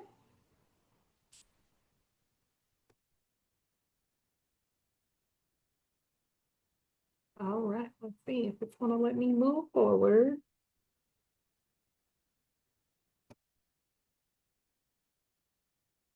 Oh, I think it took us to the end. All right, so there we go. Now we're at the beginning, so we will get started. All right, so for this session, we will be able to talk about how to plan an effective staffing process for your youth program. We'll describe how to develop a budget and fundraising strategy specific for your youth program, and also how to track your youth program in your overall budget. So that's going to be pretty much our framework for this section of the training, really just the business portion of how we really go about setting up our program designation. We know many of us come from a parent organization and may have a cafe, and then we're starting a new program. Or you may just have your recovery cafe, and now this is going to be totally new for you to actually implement a new program under your umbrella. So we'll talk about some of those implications. So a part of this, again, when the first part we're going to talk about is hiring. We know that as you all continue on with your process, you will be looking at who's actually going to run our youth program. Who's going to be that individual that's going to, facilitate the youth programming? Are we going to have volunteers that are going to come in? Are we going to have interns that are going to help to run our program? So really a part of this process in hiring, you really have to do a lot when it comes to your planning, your recruiting, and your preparing, because it is just another layer, because it is youth specific. And so we know when working with youth, the criteria can change a little bit than what we look at in our adult world, in our adult cafes. So when we think about some things that we're going to do, and we'll kind of go, I think, into further detail on some of these, but some things to consider in initially starting to plan for hiring. You really want to think about those ratios. So if you haven't worked with youth before, and this is your first time working with youth, or if you have some experience with working with youth, you know that there are certain ratios you have to follow as far as what is the staff count compared to the peers that you have? I mean, the youth that you have in your cafe. I know in some states it may be a 1-to-8 ratio, it may be a 1-to-12, it may be a 1-to-20. I always say throughout all of this, and you'll hear us say it a lot, you definitely want to check in with your local, state, county, city government, because everyone, it sometimes can be very different, and what you need to consider when looking at how many individuals do you actually need to be there to support your youth program. You also want to be able to define those staff roles and volunteers. We do have some examples. Again, I will send you all out. You will get the slides, you'll get a guide, and you'll also get some supplemental documents as well that can help you as you're planning for your youth program. So some of those job descriptions we have that I'll share out with you all. You also want to think about how you'll use your community, the networks that exist. You heard us talking earlier just about how do we connect with the school systems? How do you connect with those youth serving organizations or coalition and really help them to leverage you in finding someone that could help to really bring your program into fruition?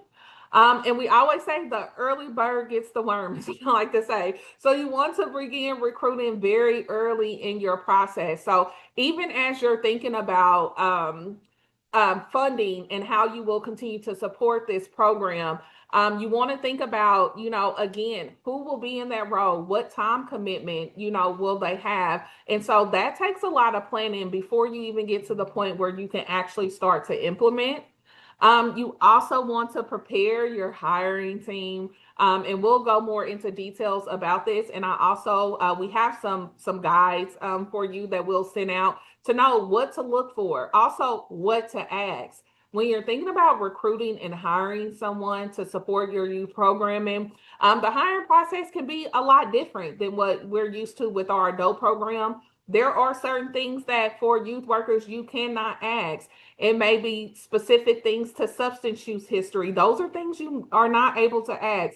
We have a whole list that I will send to you all just for clarity, so you know when you're starting this process, and also a list of some common questions that you can ask as well. So we want to try to equip you as much as possible. But again, you always still want to check with your local city, state, as well as what those requirements are, because they do vary.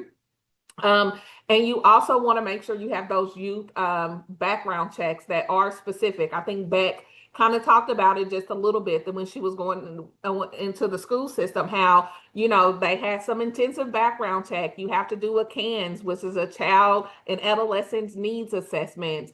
And also when you're thinking about that, some of the common background checks that you may have to run on someone who is going to be a part of your youth program. This can be your current staff, or this can also be staff that you plan to hire. Most states do require you to do state and criminal background checks for those who are going to work with your program.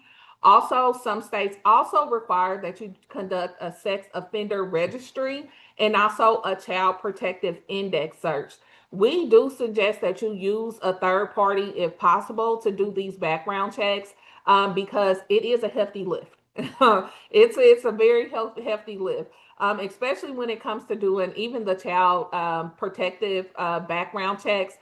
It's a lot of information you have to gather for someone. So if you have someone who's already knowledgeable that you can contract with to do these checks, it's going to be way easier for you to get the most appropriate checks. Because in some of these, again, it's not just looking at local information, but you're looking at countrywide information, every place that someone has ever lived. Because again, when it comes to DCS and CPS background check, Child Protective Services checks, each state and county, unfortunately, is ran by their own entity. Each county sometimes may be run by their own entity. So it's important to do those appropriate checks, because I always like to say you want to err on the side of caution, and you really want to make sure that you are covered and doing what is required by your states. Also, many states do have some predetermined criteria that will disqualify a person from working with children based on the nature of their conviction. So some things such as felonies, misdemeanors that include physical or sexual abuse, child molestation, murder, manslaughter, reckless homicide, robbery, arson, all of those things in many states will exclude someone. So you do want to make sure that before you're starting your program, that you ensure that all your staff, all volunteers have those appropriate checks done. So please, again, check with your local state, your city, your county, again, because everyone can be different. What's needed in Indiana can be very different than what's needed in Kentucky, and can be very, very different than what's needed in Washington. So those are some things that you want to consider when you're looking at background checks. So I'm going to take a pause just for us to take some time to connect. So when you think about your current staffing plan, what does your current staffing plan look like for the discovery portion of your cafe or your youth program? Do you have all the required elements in place, or is it something that you're still collecting? What action do you need to prioritize just based off of the small information that was just given? What are some things you want to prioritize? And then also, is there any support that will be needed? And to also hold that with you, because we will have time as you throughout this training series where we will be able to connect a lot. So as you think about some areas that you need more support in, when you think about areas that you need more information in, we want to be here as a collective to support each other. So I'll just pause for a second, and I want to hear from you all. You know, what does your current staffing plan look like? Do you have those required elements? Have you considered background checks and connecting to a third party?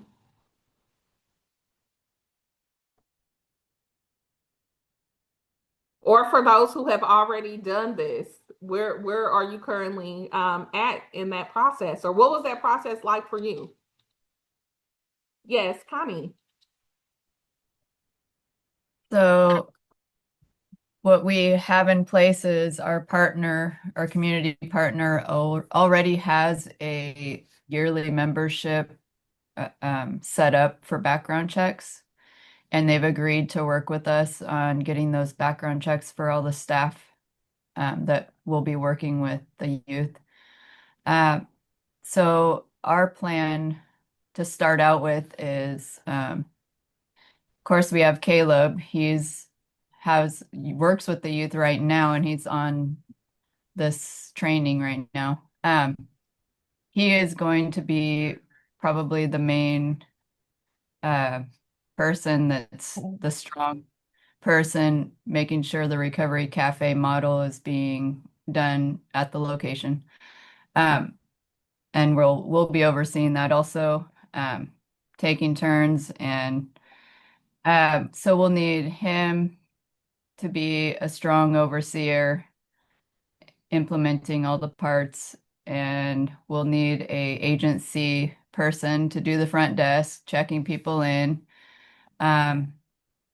We have people in mind, but I do want to leave things open for youth to be able to have jobs and job training also. So we'll need a person at the drink station because that's pretty important for the cafe model. And we'll need facilitators. So those are some core parts that we're thinking of. And we do have some people in mind, but nobody permanent yet obviously, till things get going. So. Thank you for that, Connie. Sounds like you've taken already a lot of consideration into what this is going to look like. And also love to hear how you also plan to use those youth that you are bringing in as well as a part of that process, which is so in alignment with, everything we stand for with the Recovery Cafe model. Anyone else on where you're at with your staffing considerations? If you have the elements in place or things that you want to now consider, even with the small amount of information that we've just given you here today.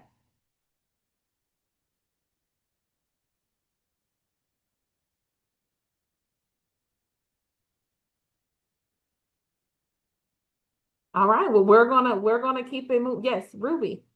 Hi, Camille. I'm just realizing I should have caught that Discover Cafe. Say again that we are moving away from that language just for branding purposes and for clarity in the community. So my bad. I'll fix that. Yes. We are youth I've already programs. made a note of it. Yeah, okay. Youth programs. All right. So again, when you're planning, a part of the planning process is also considering not only the staffing portion of your program, but also the finances and what will be needed to support your youth program. We know running any type of program is not free. It does take some financial considerations. And it also takes some support from your community. And by this stage, many of you should already have full support of your board, which also means that includes adding youth programming as a part to your budget for your next budgeting cycle. And it's very important to really start to structure your budget in a way that calls out your distinct programs. Again, for those who are new to adding a program under their umbrella, you really want to make sure that you have a structured budget but also have a way for you to be able to track and code the program delineation, also with salary allocations for each program. I hear some of the cafes are doing shared responsibility, so individuals may be working for their parent, the adult cafe, and also splitting time with the youth portion. So considering what does that look like on your budget?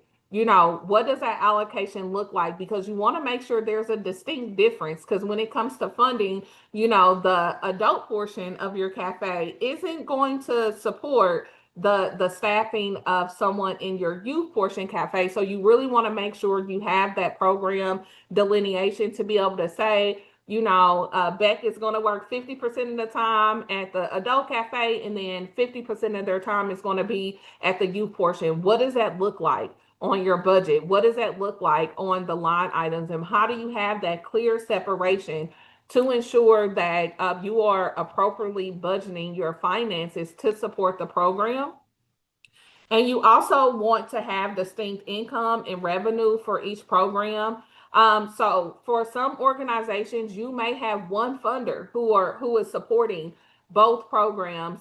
For example, I know in Indy, they received funding from the state of Indiana to support the parent cafe, but they also received support to pilot the youth cafe as well. So it is the same funder, different contracts. We all know that different contracts come with different requirements. They also come with different ways in which we have to allocate our budget, things that they will cover, things that they won't cover. So you really want to I like to say, have a tight ship when it comes to how you're looking at your finances for protection of your agency, but also to make sure that you're using funding appropriately. One other things that we also suggest, and I know for many, this is not a common practice, but also talking to your program staff and maybe trying to include them in considerations for what the budget can look like.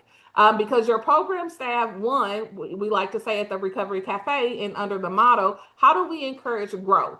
So though finances aren't anybody's favorite portion, I know they're truly not mine, but it is something that being a part of that process helps to develop those skills, but also helps you to give a deeper look at what actually are those needs.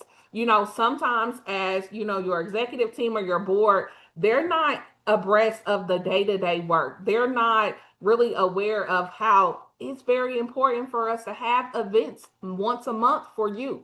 It's important for us to take them out into community and engage. So that's going to take a little bit more allocation in certain areas than others. So having that opportunity to include your program staff and understanding, and also having some considerations for your budget for specific programming is important.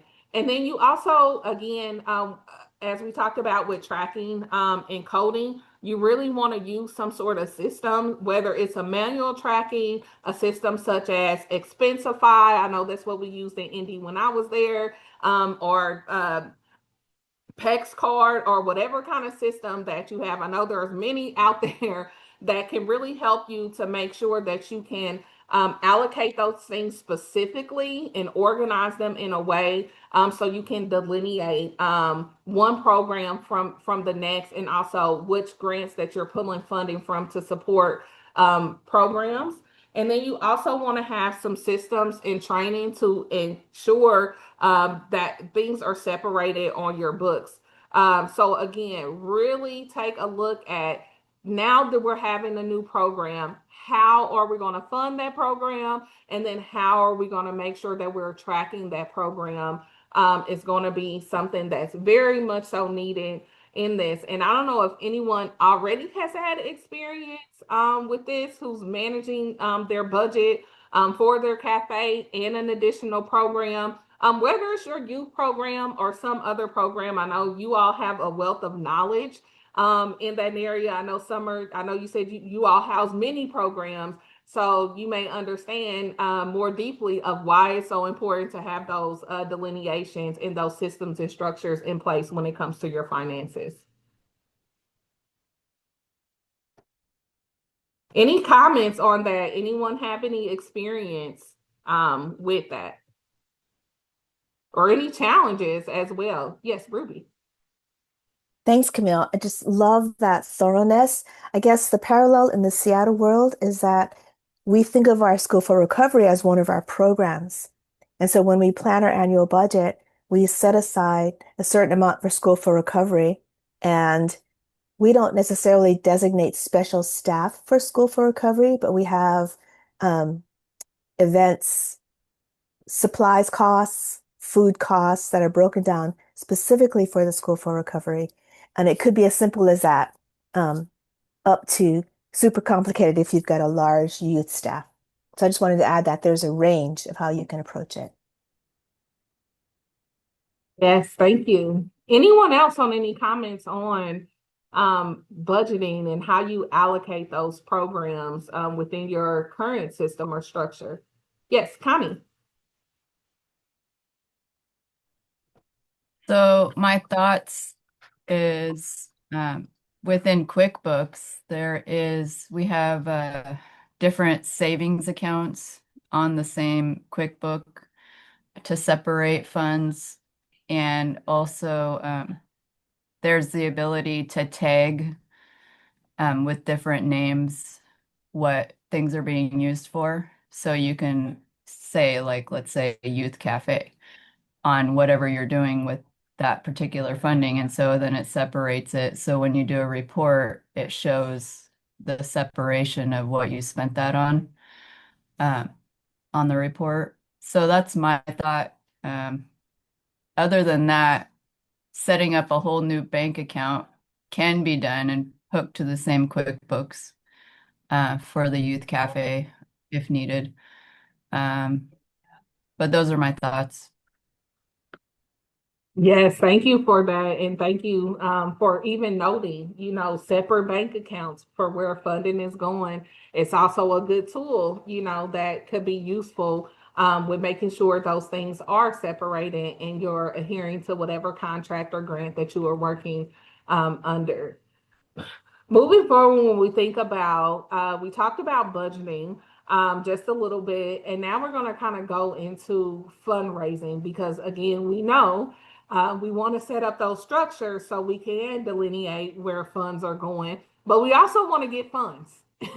As we say, that we want to make sure that we have the appropriate funds to be able to sustain our program. So that does take, the first step is updating your fundraising plan to support a new population or new program. For those who have not worked with youth before, this is not only a new program, but also a new population that you're starting to work with. So what does that look like when it comes to grants? That may look like looking at different funding sources, whether that's through the government grants or foundations, connecting with local corporations or coalitions. Some prevention coalitions do yearly funds. I know here in Indy, they have a yearly fund that's specific towards youth programs that communities can apply for to support their youth prevention programs or their intervention programs as well, because we do know the range of work that we do can fall both within prevention and within intervention. So when you're looking at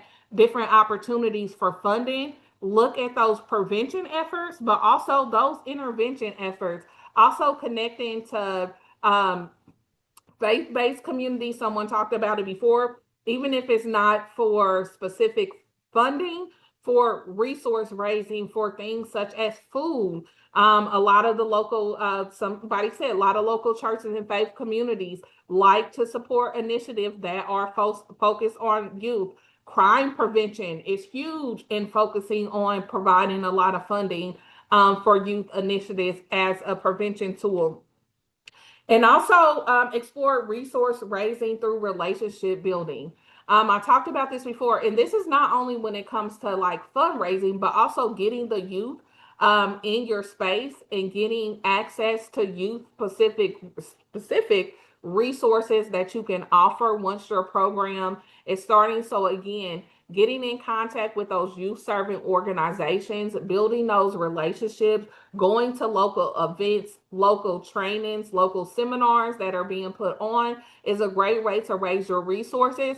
Also, one thing that we do know is for many organizations, they will put out on their website who their supporters are. So even checking out their website to say what type of funds are they tapping into now that this is a new area for you, to be able to say, oh, the local Lilly Endowment Foundation supported this youth program for the past 5 years. That might be somewhere that I want to look into. That's specific to Indiana, just an example that came to mind. So really tapping into those things and trying to explore those new funding opportunities that you have not thought about before. And that can be specific to one-off events. That can be to support your overall program. It can be for some summer activities for youth. Again, that's an area that typically a lot of communities, you see a lot of support coming in. It can be for prevention efforts. It can also be through contracts as well with your local child protective serving agency. A lot of times they will do contracts to provide services to those youth who are involved in the justice system. So those are all areas that you can really start to look into and to consider. The last portion is also use your data to tell a story. Many of you already have data about the impact of your adult cafe, and you can use that to correlate with what's going on with the youth or the families maybe that you're seeing that are coming into your cafe who maybe need assistance.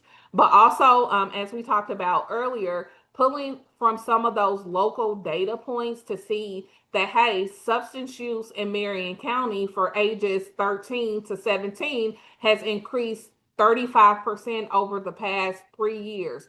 That's data that you can use that's already there that can help to substantiate why it's so important for you to implement youth services into your community. And also, once you get your youth program going, this is why it's so important to use the systems such as our data systems, such as agency, as a part of your resource raising efforts, because you can pull specific data, demographic data. We have all of those reports that will become available to you once you start to use the system. So you always want to make sure you're using that data to tell a story. So the more data that you can, collect, the protected data, you don't want to try to go too far into it, but just things just to show why this is such a need and to really tell your story of the support that can be offered through the programs and services, and also the success that you've already had for some of you with your parent cafes as well.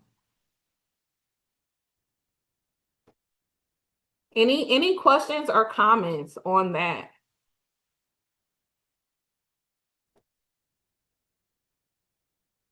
So let's pause for a moment and just talk about it just a little bit amongst ourselves. What are your constraints when it comes to starting your youth programming at your Recovery Cafe? So I'll open it up for anyone just to talk about what strengths do you currently have, or what areas are things that you want to work on? Because I think we all come with innate strengths as we're going into things, but we also have some challenges in areas that we want to continue to grow in. So I'll open it up to you all to talk about what are some current strengths when it comes to starting youth programming in your community.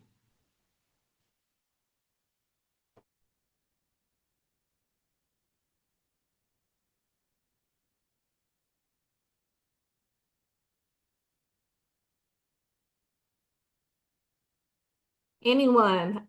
Just quick, yes. Okay, there we go. Jennifer, thank you.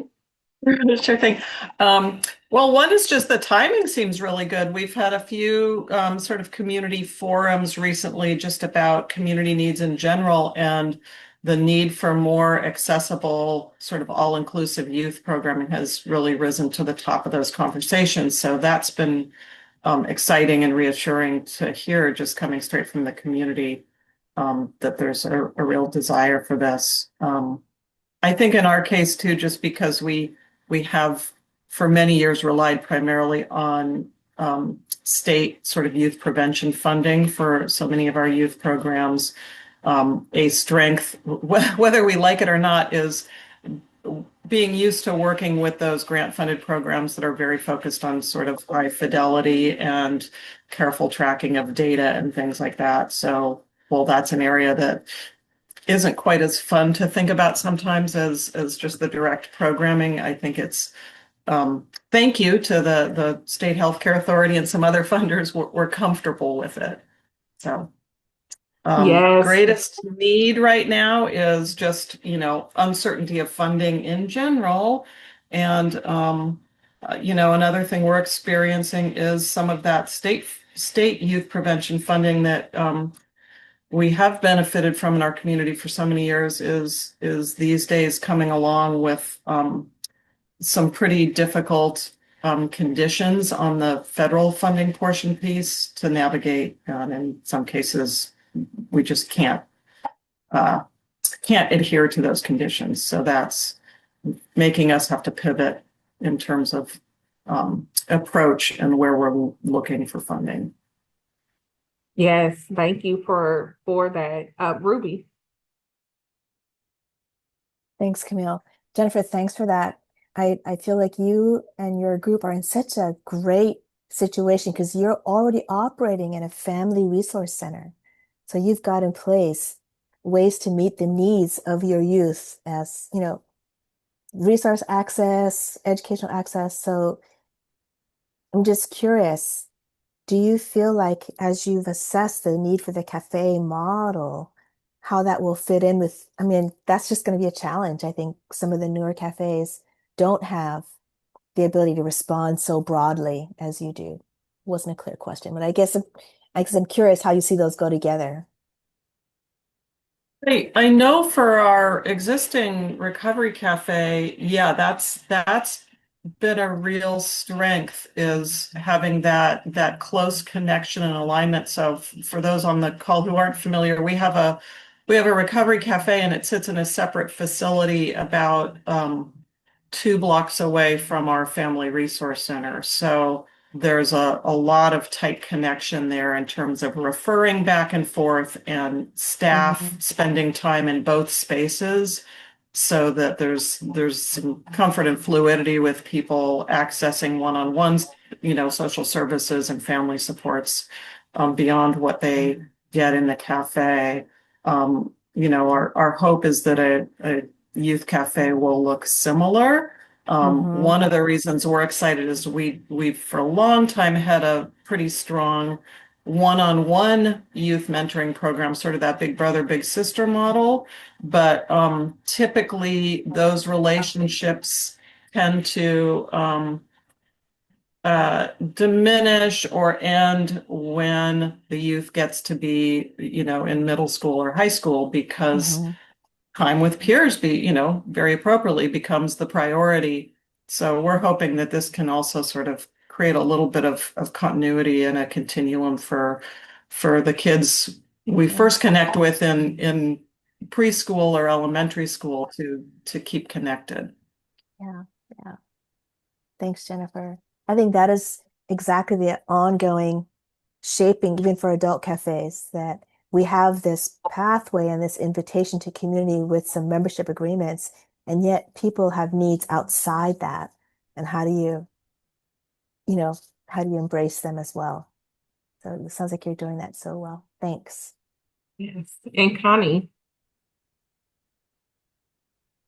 I'd say our strength is being a recovery cafe, knowing the resources that work with youth in our area, and the strong opinion of all of us that there does need to be something more for youth, and the recovery cafe model would be something to help them in our community grow and get connected and heal. And so that's that agreement with everybody that this is a good idea is one of our strengths.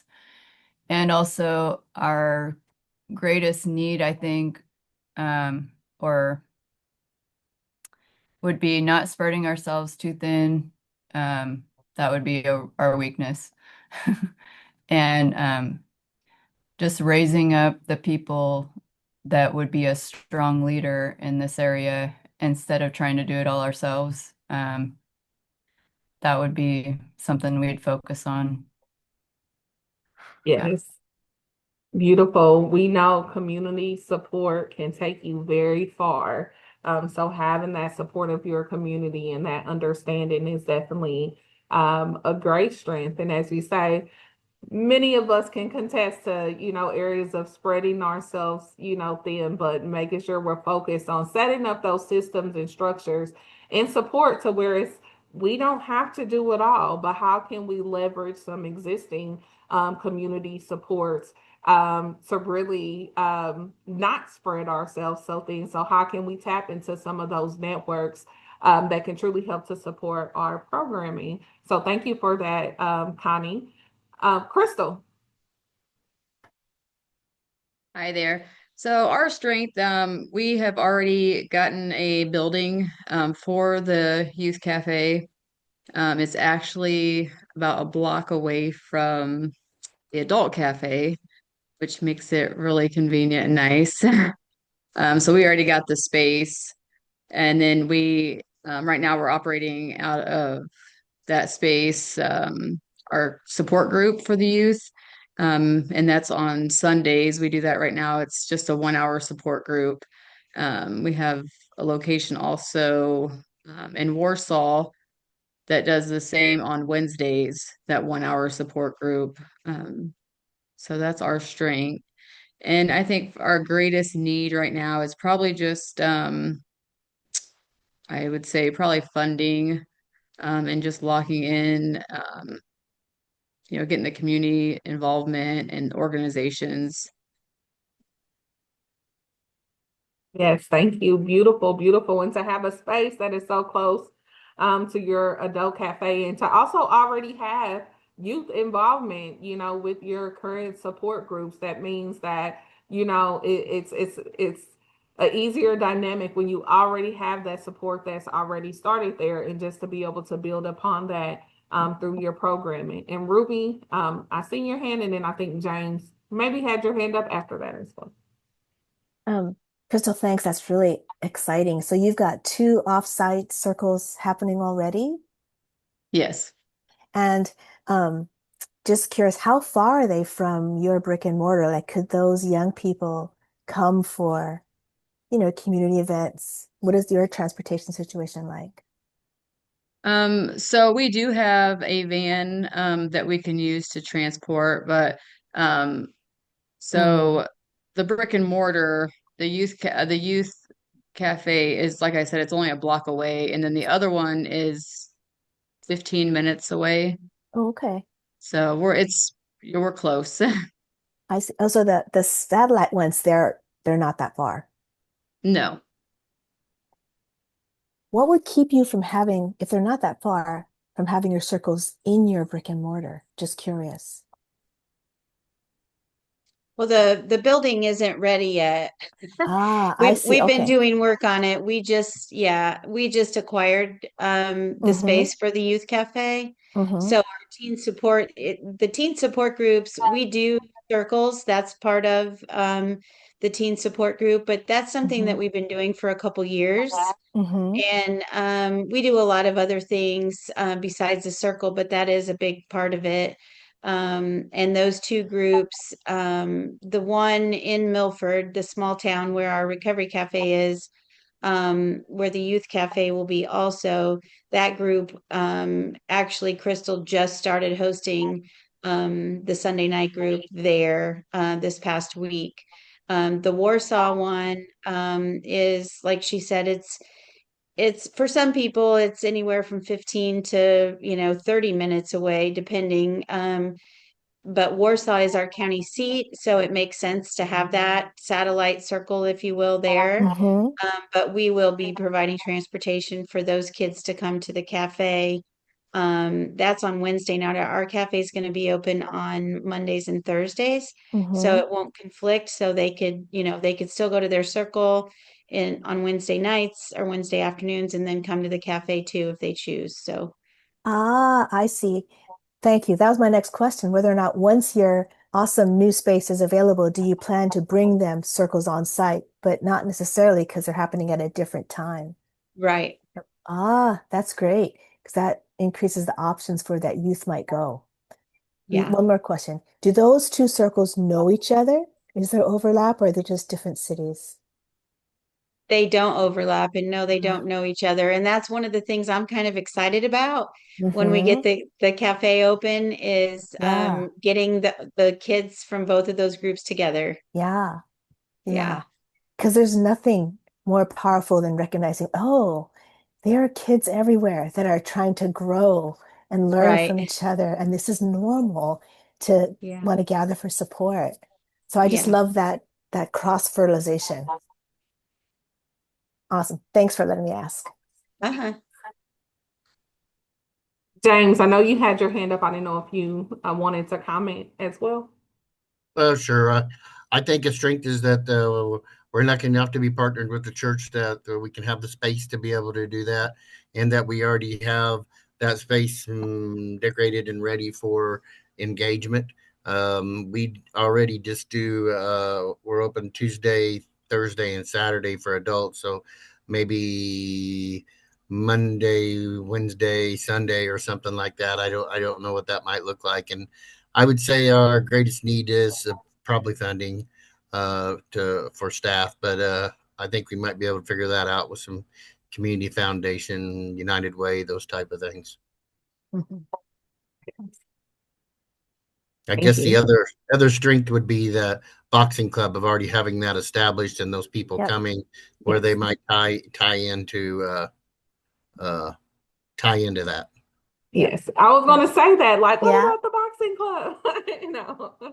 No, that's wonderful. That's wonderful. And also, when we think about resource raising and we think about volunteers, something that I always like to talk about, even in our adult spaces, is how to tap into those local colleges and universities who have individuals who need actual internship opportunities and hours, and how the cafe can be a great resource to really help to grow that next generation of service providers and really be a part of that and being able to leverage those resources. So I always just want to, bring that up. Those who are in, the social work fields, child development fields, really looking into public health, all of those areas. Of those who are interested in working with adolescents and teenagers and young adults as well. Anyone else on strength? Yes, that's what they do. See, summer, speaking the language, that's what they do to help to cut out some costs. And again, I'm telling you, college students, they are always looking for internships, and they always are looking for opportunities that are inspiring to the heart. So definitely leverage and start those relationships with those local universities. Yes, James. Do not want I'm to. going to stop sharing too because that was the last slide. Sorry. Okay. I also want to make sure that we figure for RCN as a strength that you guys have been able to have pilot programs and give us influence and talk about the different structure things. So we're not creating the wheel all by ourselves. There's some support. So I want to say that our strength is you guys. Thank you so much for that. Made my day.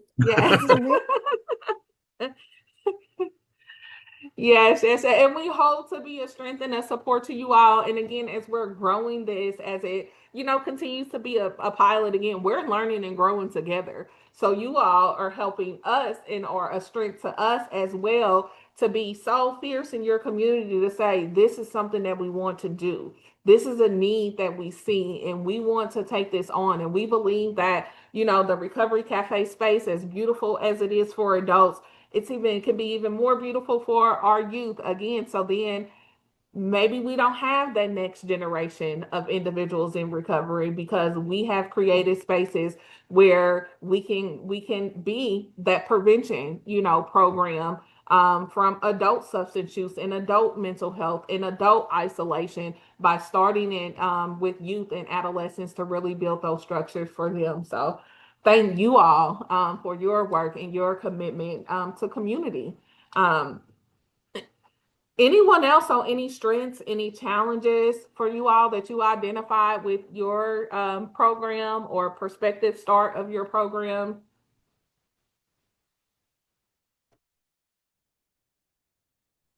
I think for challenges for us, finding that balance is going to be key as we kind of start other programmatic things with the having a standalone location, but also opening another new location. Like we're still under the same larger board entity, and so I foresee that could be challenging.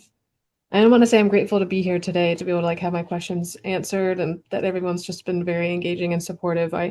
When Aaron added me to another cohort, and I had just finished the cohort for Frankfurt earlier this year, and I was just thinking, oh no, like more Zoom calls, more trainings, but this is great. Like this actually, I didn't realize how many questions I had, and how I'm very excited after this to know that this will be able to continue longer. So Yes, thank you. Really, and really we're appreciate very grateful for you back. We're grateful for you being here and all the questions that you have that spark up our conversations and questions that others may not even know to ask, at this time. So I always love when we come with enthusiasm and curiosity to know and to learn more, and also the boldness to say, I don't know what I don't know, so let me ask the right questions. It's such a beautiful thing, and again, we're all here learning together. And you didn't say I know one of your all strengths is the perspective that you might already have some funding to be able to start, that youth space. So that's a great strength to have. We do have the exposure. I am excited about that. I do think that the locality of being there for 5 years this year, we do have that exposure and that excitement around it. So just kind of reframing that also might be a bit of a challenge, but that's part of it. So I'm excited about that. Yes, thank you. James. Yeah, I just thought of another barrier. Our community school, used to be allowed to go in there, and we highlighted the boxing club, or we worked with another homeroom group, which they started there called Stigma Stompers. And they came back and said that I was not allowed to come back because of my charges. And so, I had my felonies reduced to misdemeanors. And so I think as a barrier is like making sure that most of our coaches or trainees have a past. And so that could make that difficult to be able to get into some spaces. I don't know what our powerhouse, that'll be another thing I'll have to look into, is seeing how they'll let us engage with their participants in their program and what that might look like. But that's trying to break down that barrier. I work in a inpatient treatment center too, and I'm hoping that maybe I can get some referral letters from my therapist and the clinical workers to say, hey, this person is trustworthy and can say what he's going to do, what he says he's going to do. But yeah, I seen that as a barrier as I sit there thinking about, I can't go into school.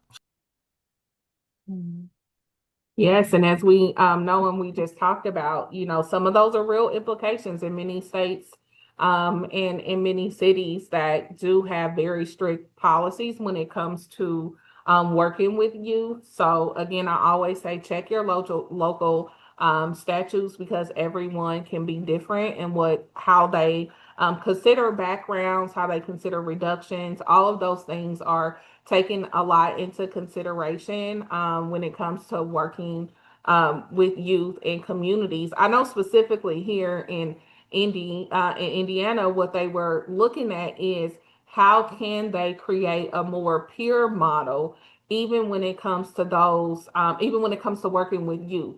So those who have been youth who are involved in the system, who may have had some backgrounds, but really can lend a good hand to coaching the next generation, is something that I know they were working on. Not sure how much they have had in movement when it comes to those things, but we're definitely looking at this youth peer model and what that can look like across the state of Indiana.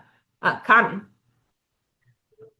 Just came to mind, I remember looking at my city license, and it mentioned something about having to do something if we were going to hire youth on the city license. So just make sure you're aware of that if you are going to pay youth or hire them for anything, you have to have it on your license, so your business license.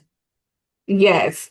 So all of those things are implications you need to look at. Also, your liability insurance, which I didn't talk about. I think we might talk about it in another one, but if we don't, just to bring it up here, that is something that you will have to update right away.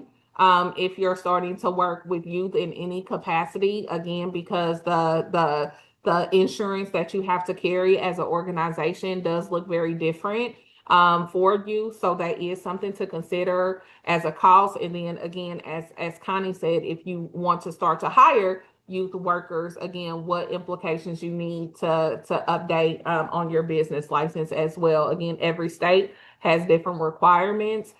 So we can give you an overall just things to look at, but it is going to be up to you all to really go into those details and the nitty gritty of what does this actually look like for my specific, I like to say county, city, state, because sometimes the counties can be different from county to county. It can be different from city to city and state to state, and also some local jurisdictions as well. So those are all things to look at specific to your community. And I always say, start to have conversations with those who are already working with you as a resource to be able to say, what type of things do we need to have? What type of considerations do we need to put in place?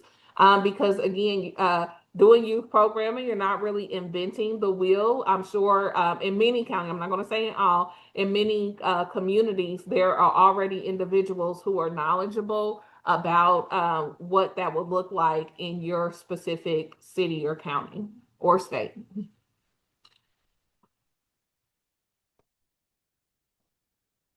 Anyone else, anything else on this section when we talk about hiring practices and finances for your youth program?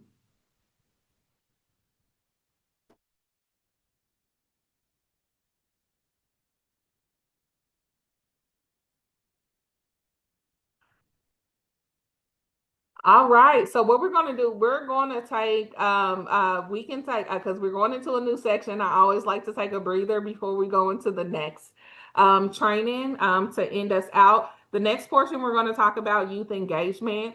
But we can take, let's take, well, 6 minutes now. We'll take a 6 minutes, and then we'll come back and we'll end our youth launch with youth engagement, and then some next steps on what we're going to go into next. I think we're good on time. So we're going to take that 6 minutes. We'll come back at the top of the hour and we'll go right into new youth engagement, and then the discussion on what the rest of this series will look like for you all as we dive deeper into our youth programs.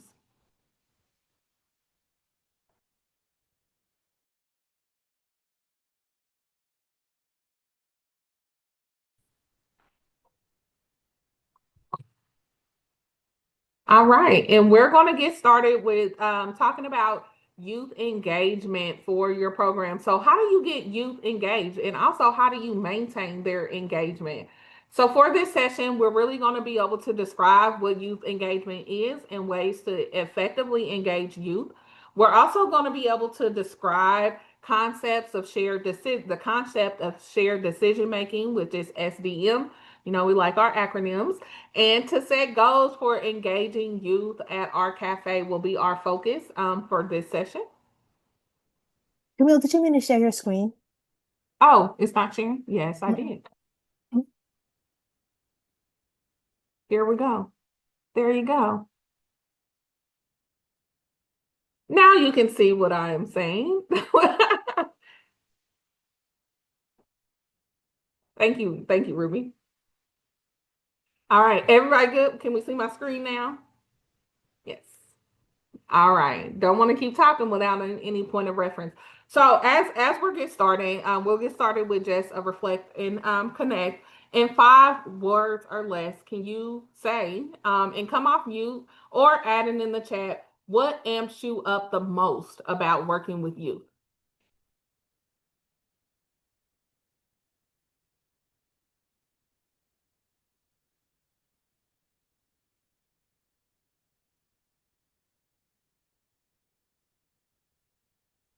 One thing I'd say is willingness to try new things. Yes.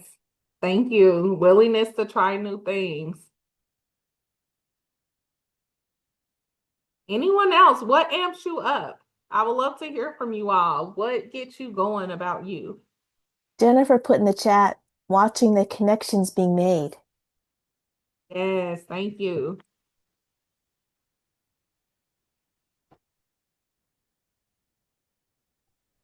I'm excited for what you can learn from the younger generation. Yeah, there's just so much to learn. I'm excited. Yes, which is going to go into some of the concepts that we're going to talk about in this section about youth engagement. So being able to learn from the youth. Yes, beautiful. Evan said being able to provide a space for them to feel belonging and not feel judged. Yes, which is so important, I think, more than ever at this time for our youth, because we are in the age of social media where youth are being judged all the time or having this way of, this is how I need to look, this is how I need to act, because it's everywhere. So having those true places of belonging when they can just be who they are and be okay with that, it's such a beautiful thing. Anyone else on what amps you up about working with you? Emma's in the chat, the amount of energy and excitement they have. Yes, yes. And I would say what amped me up the most about working with you is the fact that I remember being them and I can connect to what it was that I needed as a teenager, as a young person, and being able to create that for someone else and give them an opportunity or be that model of energy that maybe they don't have in their life is what kind of amps me up and always kept me going with working with youth. I never really talk about it in this space, but I have a lot of experience of working with youth in here in Indianapolis, not only from my professional career, but I was also a youth coach for about 7.5 years. So worked at a youth shelter here in India as well. So just a lot of energy around youth because again, I always connected with, I remember what I needed. And I want to learn from them to see what it is that they need. And also to help with us not continuing on with generational trauma. So how can we, stop that generational trauma from happening by really engaging with youth in those adolescents and teenage years. So anyone else? I think we heard from a lot of you all. Thank you. So when we think about youth engagement, as we really talk about this, it's some things that are listed here that it's youth engagement is not just a option. It is truly a developmental need. And Ruby kind of talked about the developmental stages of youth. And when we talk about where youth engagement is not just about their participation, it's not just about their attendance, but we're really talking about partnership. Youth engagement is really a process of empowering youth to recognize they are capable contributors of their life, of their own well-being, and how we can hold space for them to learn and to grow together. It's really about how do we stand alongside of you, just as we say of our adults. But I know oftentimes when we think of young people, we think of this hierarchical type, approach where really they are experts too. As Beck stated, to be able to learn from them, to learn from their experience and how to engage with them. So when we look at some of the research rooted in positive youth development, it tells us that when youth are given opportunities to contribute, it helps them to build identity, to build self-worth, and also connect to a purpose. It's just not something that's an add-on for convenience, but it's really something that's necessary for youth to be able to grow and to be able to develop.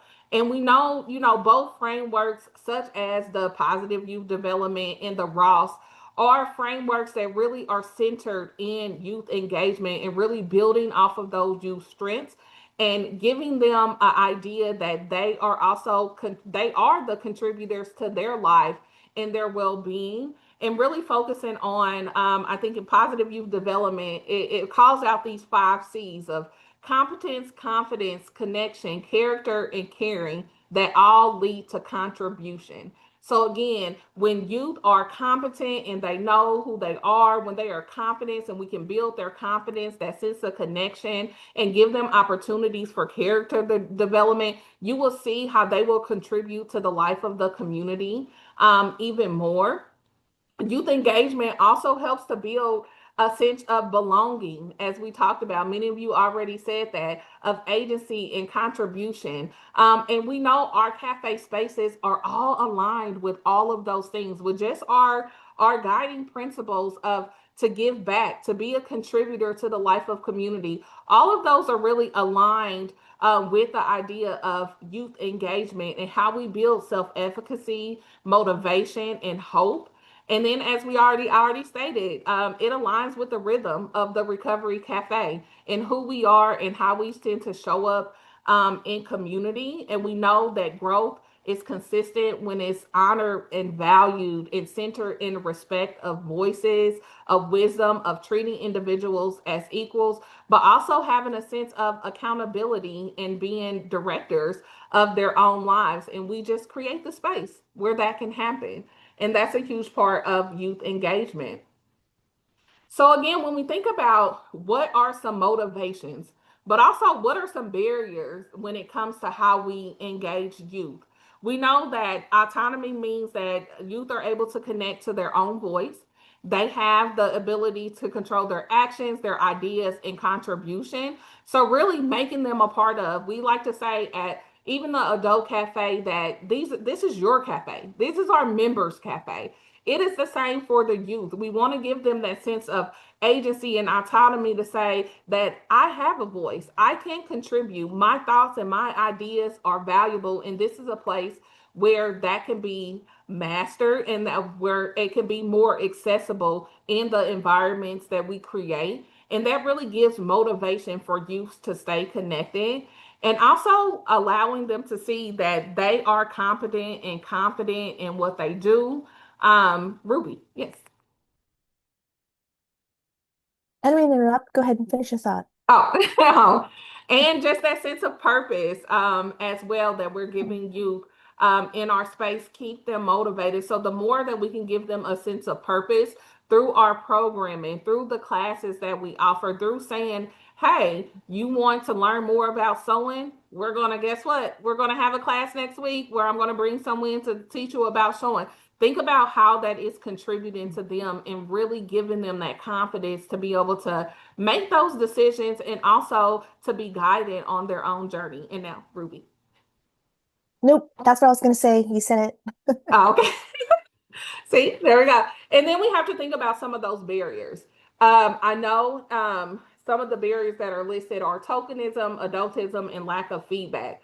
Those really create a lot of barriers. We know tokenism is just saying, well, we have one youth that we heard from, they're the one, and then they become the center of what it is, when it's like everyone has a voice and they want to just feel like that I'm included, not just because I'm a young person, but because I'm a person that's important and has value. And also when it comes to the adultism, is that adults are not always the expert, and that's the idea that we know better because we've had more life experience, but that's not always true. Things change, environments change, motivations that change, barriers change. Though we might have been that for our lives, that doesn't mean it's the same for our youth. So we really need to think about how we are setting up those systems that kind of remove some of those barriers. Also, that barrier is lack of feedback. We want youth to be able to have a voice to let us know, how are we doing? How is our program serving you? What are things that we can do better? So we want to have that. So we really want to pay attention to what are both those verbal and those nonverbal signals that we send to our youth that show that their voice matters.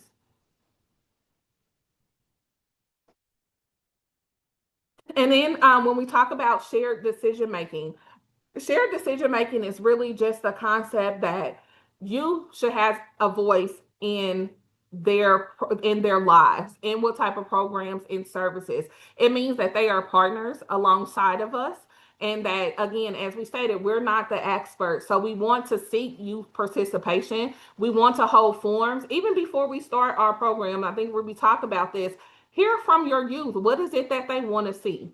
What is it that they want to have as a part of their discovery journey, as we say?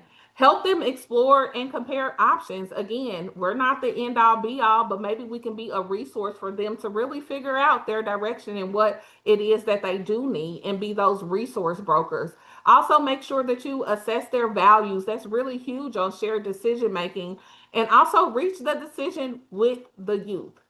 Make sure that they are being heard, and then evaluate those decisions as well with the youth. So shared decision making is all about collective effort, us working together, and us not seeing ourselves as an expert, but creating an environment of transparency, of dialogue, of a collaboration, and of accountability, which are all true to how we are in the Recovery Cafe and how we set up our system and structures. So when you think about examples of shared decision making in your work, for those who have already started working with you, what comes to mind? Do you have any examples of how that was beneficial to you and your programs or your engagement with you?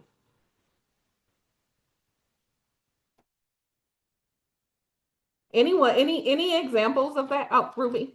I'll just jump in real quick.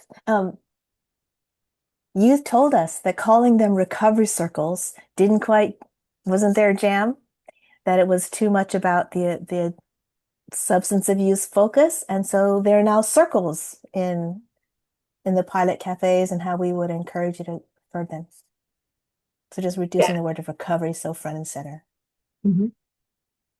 And as Ruby said, it even as this was being developed, doing those, We Bloom did a lot of listening sessions with you to really hear from them, to be able to say, what do you want this to look like? What is important to you? What names are important to you when it comes to how we structure this program? So again, it's all throughout the work, and we want that just to continue, and you all to continue that as you're implementing this into your communities. But also, a part of shared decision making and youth engagement is really making sure that we are providing engagement that is culturally responsive.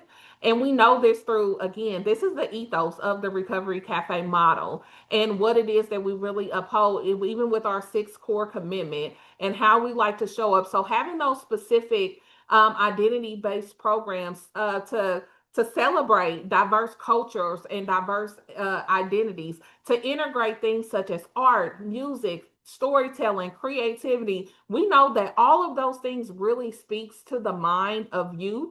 I always like to say, if you're not on TikTok yet and you're starting a youth program, you're probably going to get on TikTok. I will say that, because that incorporates that dance, that music, that culture, and they're going to have you make a video if you're one working in there. I'm guaranteed that they're going to make you make a TikTok video. So think about those things and how you can incorporate that in your programs and services. I know some cafes, they do, they have drum classes. I know James talked about boxing, we talked about art, we talked about food.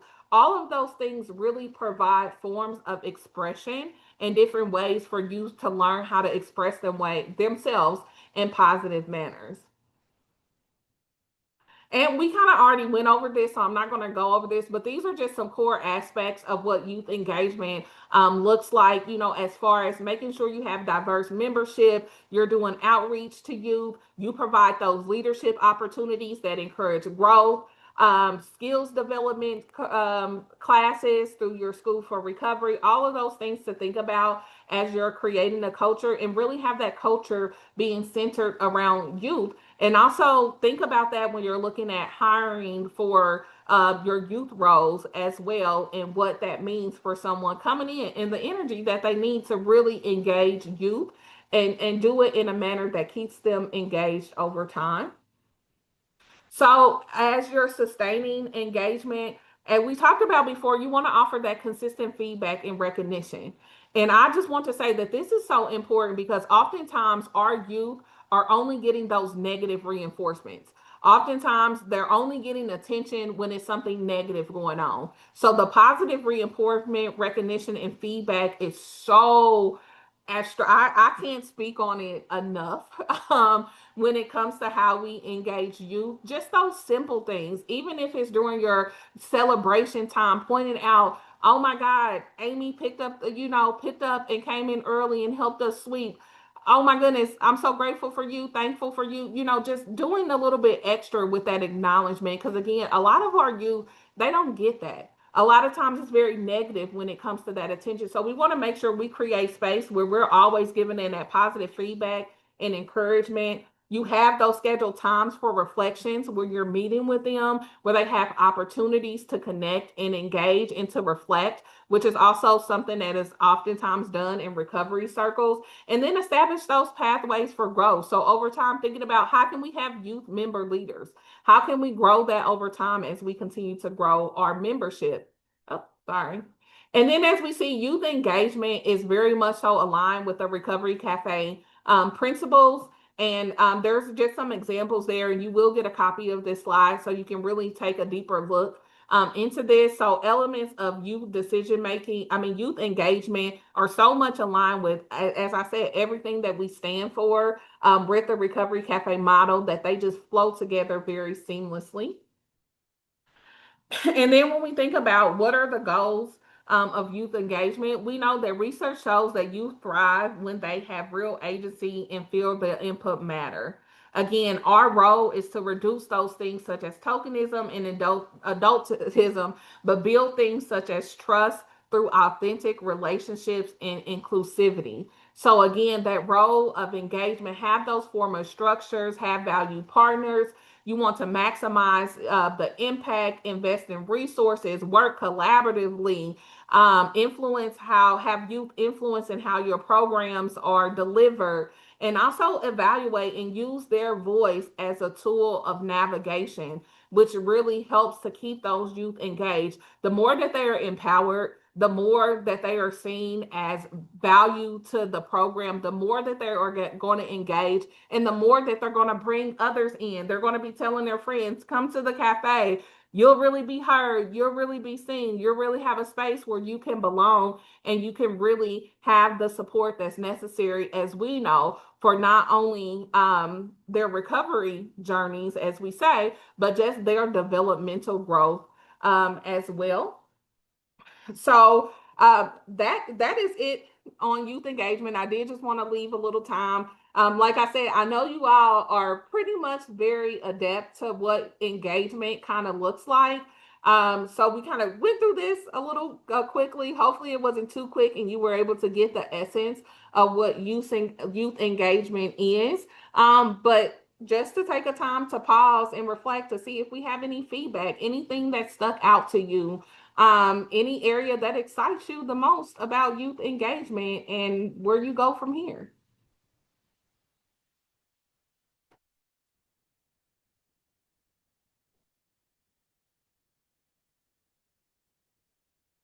I'm really excited about the listening portion and being able to allow youth the space to be heard. And I saw that was mentioned on one of the previous slides. The few times that I've mentioned, bringing this idea of a youth lounge when I've been at the high schools, and I've talked to seniors, and then the freshmen do a whole series with us as well.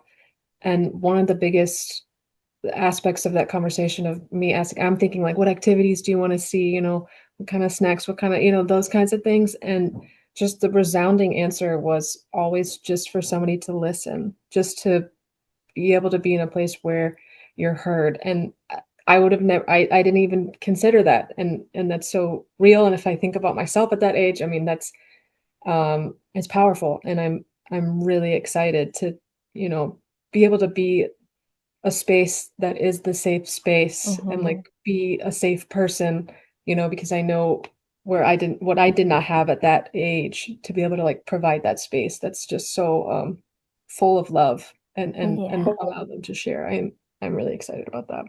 And I wanted to ask too, the reflection session, is that akin to a individual recovery? Is that kind of a rewording of a individual recovery coaching? Is that what that was? Could I jump in? Yeah. Okay. So it's just a listening, almost like a listening session, time set aside. So you've got your circles, those are established, regular, accepted, expected. The reflection session could be, all right, let's gather the whole community, maybe like a town hall, reflect on where we've been, we're growing this together, what's working, what's not working. Kind of a listening at a larger scale. But Beck, I really appreciate your comments, and we will continue to have the sharing time, because the joy and the challenge of working with youth is you want to invite, what do you want? What can we do? Still within the reality of, here are the parameters, because they might say, I want caviar every day. And you say, can't do that. Then immediately they say, you're not listening. So you have to say, here's our budget, or here's what we can do, or here are transportation limits. So that's the tweak for youth programming. Just the structure and the clearest kind. I want to hear what you have to say. We can't always do it. Right. Does that make sense? That's the joy. All right, so we are ending for today, but just wanted to take some time just to talk about the journey. And I am adding some things in the chat. Hopefully they add before we end. If not, you will get them in an email that I'm going to send to you all. And just with the next steps for us. As you all know, you have registered for the ongoing series. A part of this is we will have these weekly training spaces where we will meet once every other week for the next couple months, to where we will have different training topics that we will go over. You all are registered. It is the expectation that at least one member from your cafe team who's a part of the youth program does participate in this, but we always say the more the merrier. All of these sessions, again, are recorded for you all. But you do have that full schedule that I just put in the chat that is laid out for you all to see. So our next training is going to be coming up next Wednesday, and these are hour-long trainings that we will have, so a little bit shorter time. We know the launch is just a big jump start to get you all started, to get you all engaged. But next week on November 5th from 11 to 12 Pacific Standard Time and from 2 to 3 Eastern Standard Time. Next week, we'll talk about youth program and the legal parameters. And then on the 19th, we have community engagement. And so this training goes all the way up until March. And then starting in April, we will have a monthly cohort check-in space to where we're just meeting together to answer any questions, to have an open forum. So we always say throughout these series, as you are here, if you have any questions that you want to jot down, if you have other topics that you would want to talk about as they come up, those cohort check-in space will be that space for us to really dive a little bit deeper into some of those nuances and those intricacies, but also have a deeper way for us to connect as a youth cohort. The last opportunity is you all can schedule one-on-one time with me as well throughout this series. So if you want time to ask any questions or to meet with me on a one-on-one basis, you can email at youth@recoverycafe.org. You will get an email from that, so you can just respond to that email. I'm going to email you from the Youth Cafe link. It's also listed on the schedule that I put here. So youth cafes at recoverycafe.org is the way that you can reach out to me. I will also be sending my Calendly link when I send out the information. So you will get from me probably either tomorrow or on Monday. You will get a copy of the slides. You will get a copy of the recording, and then some of the supplemental things. Over time, once you all get engaged on the hub, we will have a landing page that we're going to have all of this information in one spot for you all as well. But again, as we continue on, and we're going to talk about this a little bit later, I do need leads. So who is going to be your lead for your cafe? If that has not already been identified to me, please let me know, because I do want to make sure the information is getting to the right person. Ruby, I don't know if you have anything else to add. No, I'm just looking forward to having these conversations. We'll talk more next week. Yeah, Thanks. so thank you all. And again, we're so grateful for this youth cohort launch. We are excited to stand alongside of you to provide you with support along this process as you are implementing this new program in your community. And again, please feel free at any time to reach out to us if you have any questions, if you have any concerns, if you need resources. We will try to get that information for you as much as we can. Again, we're all learning and growing together. So we also are welcome to feedback for us so we can continue to make this into something that's truly beautiful and a resource for each and every cafe who wants to establish a youth program. So I am grateful and thankful for you all being here, and we will see you again next week. Again, that is at 11 a.m. Pacific Standard Time and 2 p.m. Eastern Standard Time for our hour-long training. And you all are blessed and released. Have a beautiful, wonderful day, and we will see you next week. And special shout out to Summer for her experience and her sharing. Thanks, Summer. Yes, thank you so much, Summer. Yes, you give us a wealth of knowledge, and that's what the network is about, to learn from those who are already doing the work. Thanks, everyone. Great to see you.